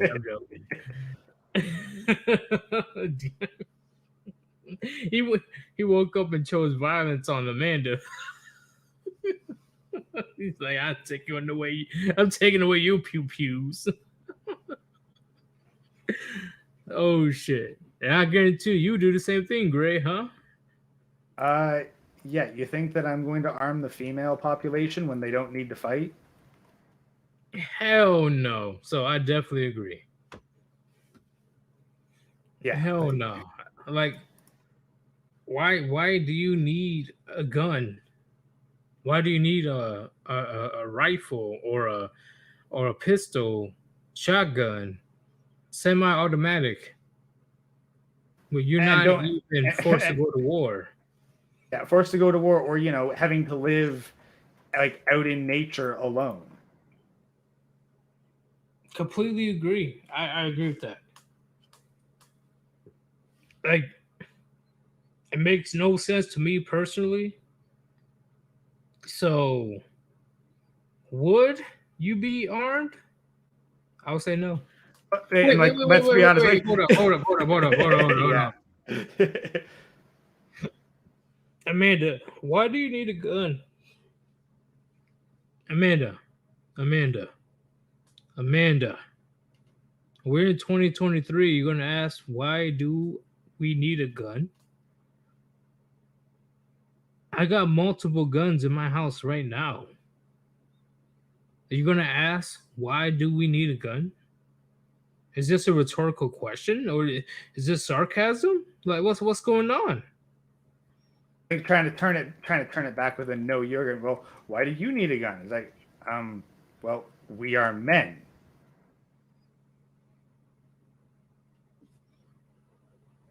That should be pretty Uh, self-explanatory right there. I'm I'm gonna click on Undead Chronic. He says, "Cold what?" Yeah, because Amanda said, like, from my cold, the usual, like, you'll have the gun when you take it from my cold, is like, Amanda, women who are armed are ammo pickups. Damn, Like, damn, bro. like God if damn. there's not a like if there is not a man backing you, you having a gun means I have access to a free gun. Oh, here's the question, Amanda. So women never need to defend themselves? Not in a society where they are protected by men. No. Listen, I'm not saying you can't have. I don't know if you're talking about right now or in the monarch, but let's say right now. We're not saying you can't have a weapon. That's not what we're saying. This is only in the hypothetical world of the monarchy. Why is a woman going like? But here's the thing. I'd even say modern day. Why is a woman going somewhere where she requires a gun? I think she's talking about some house invasion. Yeah, that's what the husband's for. But you already know how women are these days. Exactly. Like, look, Amanda, if you have a gun, that's because you don't have a quality man. Simple as.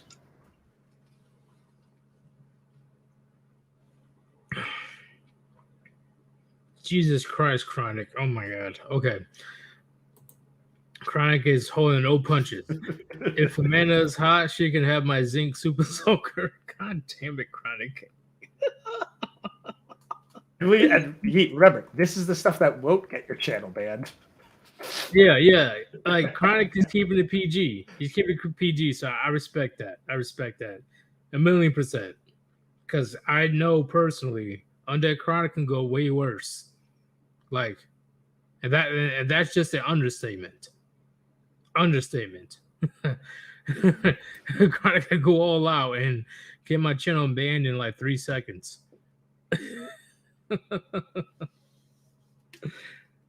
Oh shit. Oh. Whoa. Whoa. Whoa. Whoa. Whoa. Okay. I'm gonna point this out, Grey Ghost, if you want to address this. Hmm. Amanda said the husband is not always home. Husbands need to work and go to war. Whoa. What do you mean by that? But you have no son? Like, like once again, like in this hypothetical scenario, we're in 2023. Why can't women go to war? That's the thing. No, like if we're going with like the hypothetical medieval scenario, it's like you have a like you have a husband, you have children, you have extended family who lives nearby, and you have a community which looks out for each other. Why do you think we have a shit ton of white knights and simps on every corner? I guarantee you, Amanda, if you go into a crowded area right now and start screaming for help, you will get help. And this Oh, is there'll be 2023 where no one gives a shit about you. there'll be Simps of White Knights to her rescue in like a few seconds, like easily, easily, easily.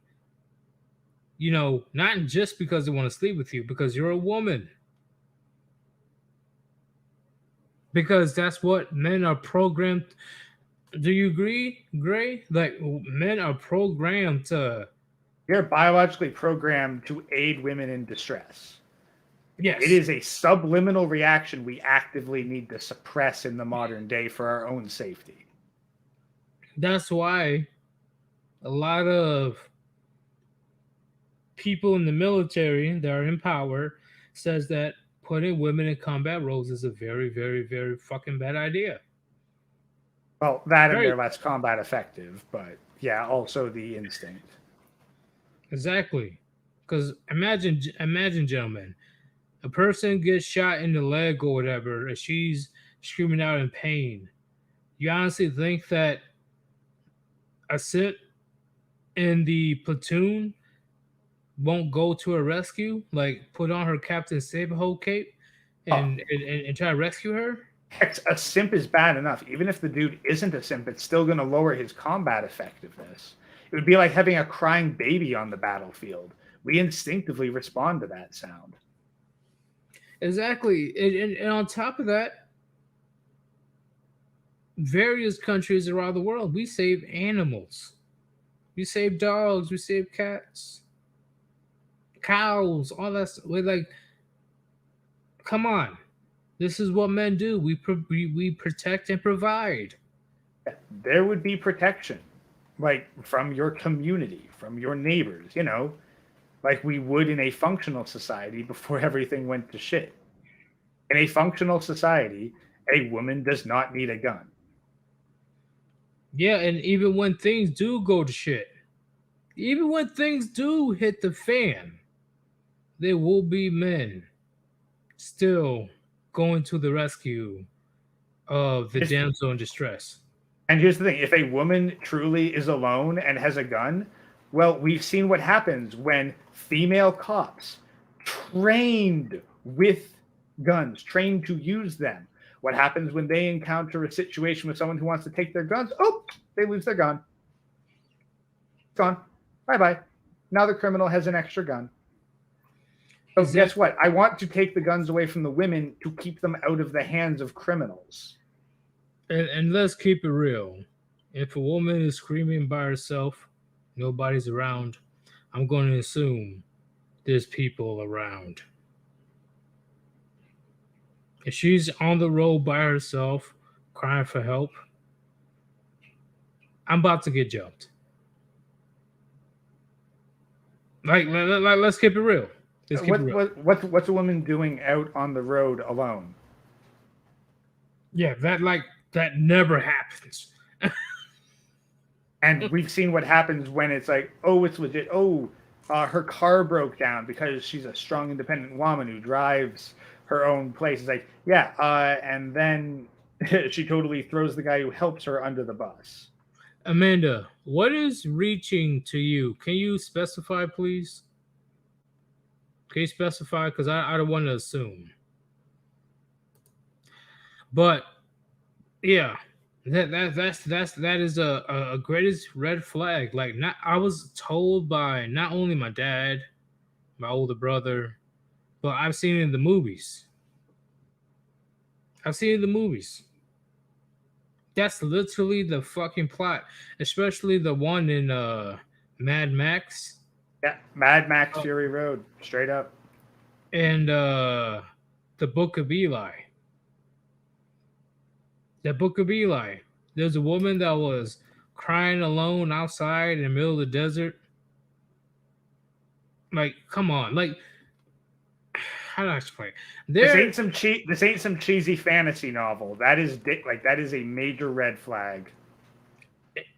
it is. It is like let's keep it real, chat. Let's keep it real. If you were by yourself doing your thing, and then you seen a woman in the middle of the road crying to get some help,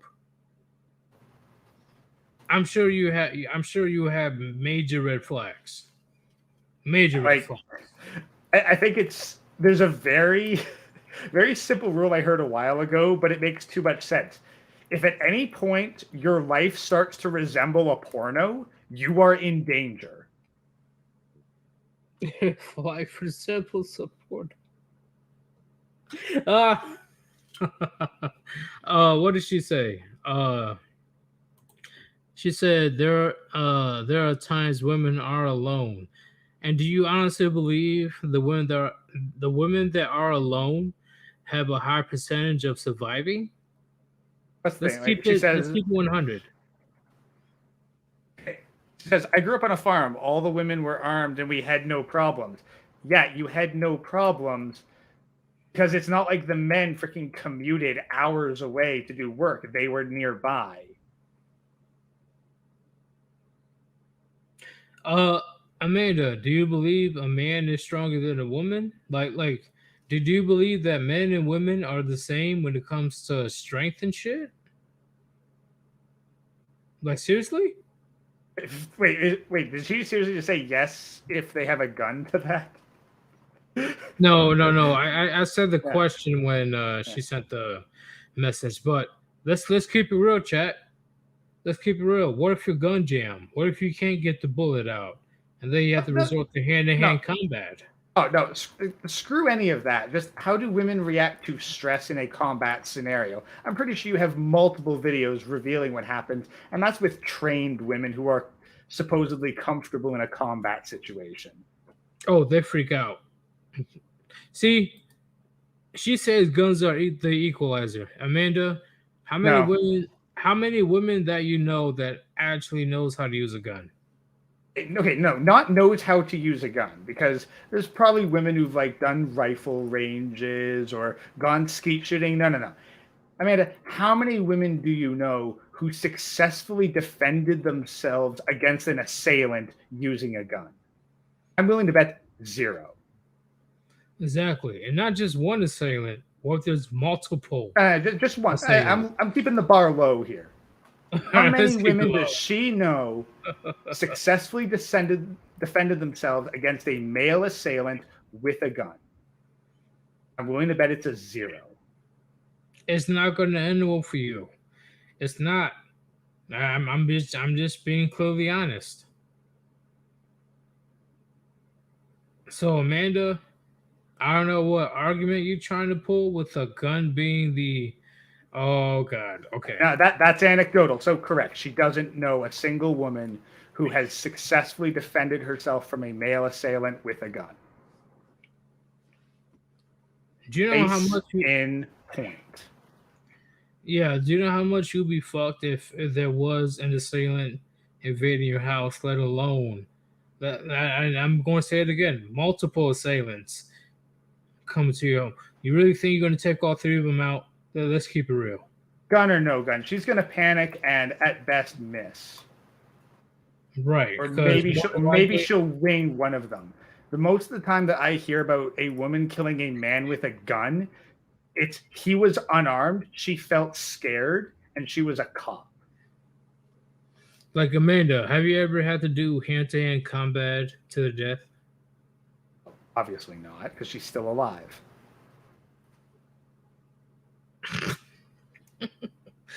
It took me a second. It took me a second. I'm just saying, Amanda, if you don't know how it is to do hand to hand combat, then you definitely have no fucking idea. I Because take guess out. what? What? She's asking like, can you take out three armed men? Yeetus, how many armed men have you taken out in your life? I'm pretty sure it's more than three. No, it's based on my knowledge or what the military told me that I have 14 confirmed kills. So So yeah, I could take out three armed men. See, Amanda, that's the biggest thing that a lot of modern women can't comprehend. Men and women are not the same. yeah, and I have done like like how many people have I taken out? Well, label this way: If they weren't wearing body armor, I'd probably have a pretty significant kill count because it was like combat training. But how many people have a defeated in an armed fight which would end in death were it not for the protective gear? Quite a few. I'm actually kind of good at it. There's a couple of times where women they try to wrestle me when I was in wrestling in high school. They try to spar with me, and I don't, then when I put them in the rear naked choke, they are quick to enter the bargaining stage. They're very quick. oh, and here's the other thing. Like, if we want to ask, like, hey, let's assess the combat effectiveness of women. Vetus, who were the most effective female combatants in history?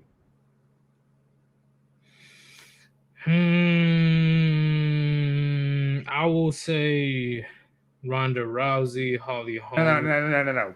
Actual kills. Oh,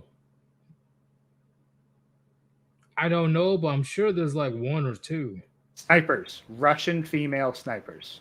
Oh shit, my bad. Once again, I'm drinking, so that's my fault. So yeah, snipers. Snipers. Not direct combatants, not assault troops, not storm troops.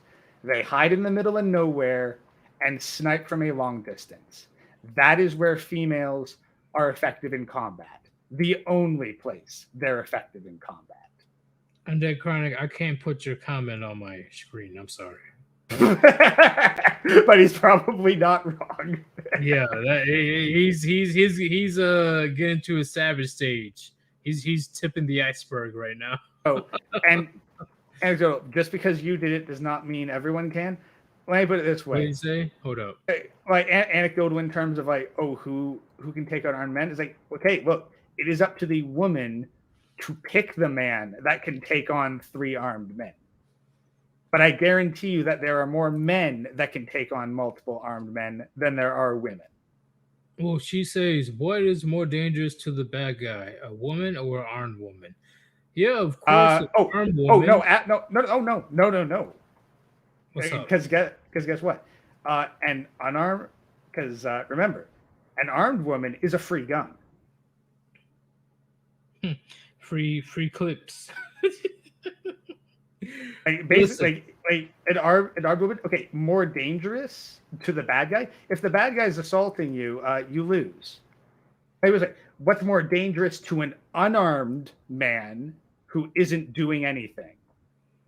Yeah, that's the woman with a gun. listen.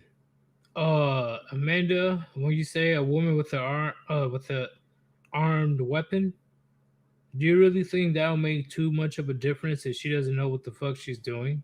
And if Or if she she's knows what she's panicking. doing, yeah, she's panicking. But even when she knows what the fuck she's doing, do you honestly think that she will outsmart and outwit the man?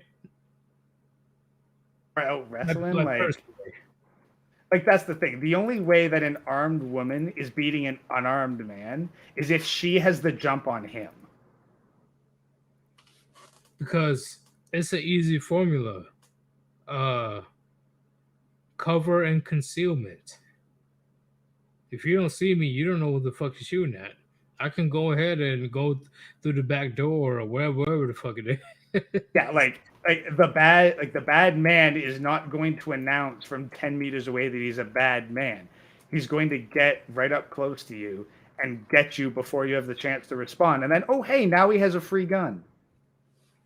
And if you try to shoot at a man, you'll be surprised how quick a man is able to wait for you to be caught lacking. Heck, the man might just tank the shot in some cases. If you're not a good, if you don't down him, there's a damn good chance he'll just tank the shot and go anyway. Amanda, there are plenty of stories of women defending themselves with guns, which I don't disagree, but at the same time, how many women that failed and died because they don't know what the fuck to do with weapons? Like, there's also plenty of stories about 45-year-old women who got pregnant. Doesn't mean that it's common. and doesn't mean that it's typical. Yep. The exception does not make the rule. There are literally billions of women on the planet and have been throughout human history. Just because you can find a dozen stories confirming your side does not mean that you are correct. What the fuck, Chronic? Chronic, why? Come on, bro. Cover and concealment is what Transformers use. Very dangerous. Oh, hey, they're called Decepticons for a reason, man, because that's what we're talking about, the toy franchise. Jesus Christ, Chronic. Come on, bro. I will be okay. I'm gonna keep it real. Let's keep it real. I'll be more afraid of an unarmed man than an armed woman. 100%. I repeat, I will be more afraid than a, I will be more afraid with a unarmed man than an armed woman. The only exception to that is when it is a cop and I am trying not to appear threatening. You still get shot the fuck up. Like, that's the thing. It's like if you've got like if you encounter a female cop, all you can do is pray. Because once again, women in general, they're not used to confrontation, let alone a life or death confrontation. They're not used to that. I will say personally, a good amount of men are used to having confrontation with violent men. And let's see, and how many like in how many of those instances where the chick defended themselves was I felt scared, so I shot him in the back of the head while he was sitting at his kitchen table. A good amount. Yeah. Like, oh, this woman successfully defended herself. The dude was unarmed, not trying to do anything, was either actively surrendering or was otherwise being nonviolent. Yeah. Then exactly like, oh, I defended myself. No, you killed an innocent man because you felt scared. Like Amanda, I can show you a video right now of a whole trained fucking female cop begging for her life when she was grabbed by the suspect. That all female Israeli military team that threw down their guns and ran away when the shooting started. Uh, is that when the missiles started flying and the anti missiles started? No, I think it was just regular gunfire. Oh, okay. It was probably a different video.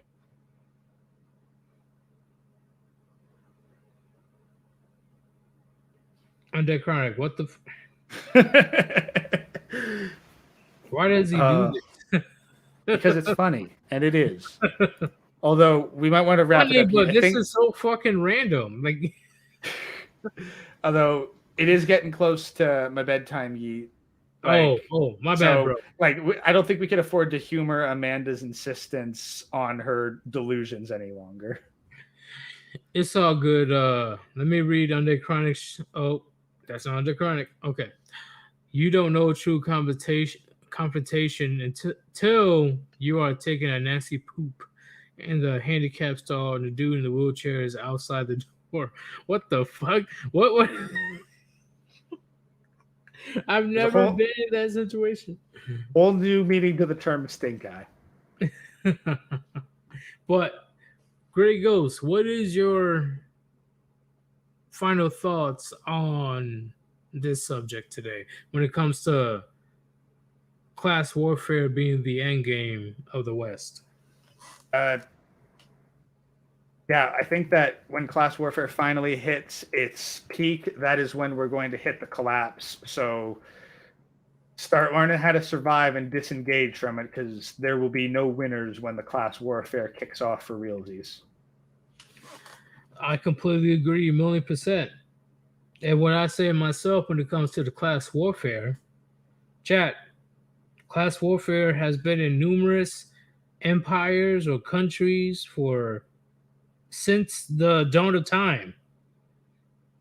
If you're not able to satisfy your middle class and lower class, that is the beginning of the end. in my opinion. Whether you're a king, whether you have democracy, whether you have socialism, or whether you have communism, that all ends when class warfare becomes apparent. Would you agree, Gray? At the very least, if it becomes apparent, then you better be able to keep that rebellion in check, or your regime is going to be very short and end with a guillotine.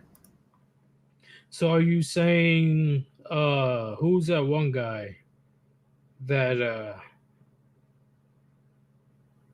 he was a dictator of China, I think it was. Mao Zedong. Yeah, when he killed like 10, 15 million.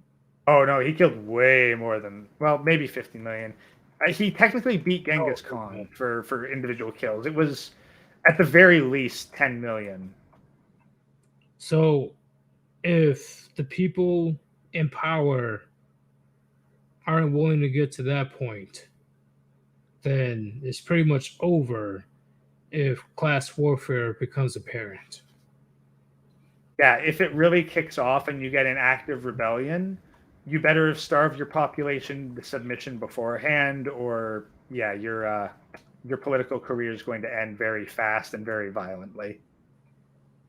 Agreed. All right, how busy are you tomorrow? Because you got to help me with Streamlabs. Tech Talk Tuesday, so hit me up before 7. Before 7? Either before 7 or after 10. So After 10? whichever works. All Yeah. right, too easy. Chat, once again, I'm moving away from StreamYard because they pretty much pissed me off, in my opinion. Uh Streamlabs, if I work it correctly, I can give you guys a way better production compared to StreamYards. So definitely stay tuned for that. But it is your boy, Sirius and Great Ghost. This was a phenomenal honestly, this is one of the best conversations I ever had. Would you agree, Gray? Yeah, this was a good one. A lot of good content out of this. Yes, it is a great one. And once again, Amanda, there's no hate for you. We were just giving you a response to your questions and statements. There's no hate. Okay. As long as you're not talking about fucking veganism or all that stupid ass shit. As long as you're not talking about that in the chat, there's no problems, okay? Because at least you're willing to pay attention and stay on topic, okay? So there's no issues between us and you. Um, Also, thank you guys in the chat for being very active. Um, a lot of you guys were saying some crazy shit I couldn't put on screen, but you weren't wrong. You were not wrong whatsoever. I just had to put on things that are PG, unfortunately.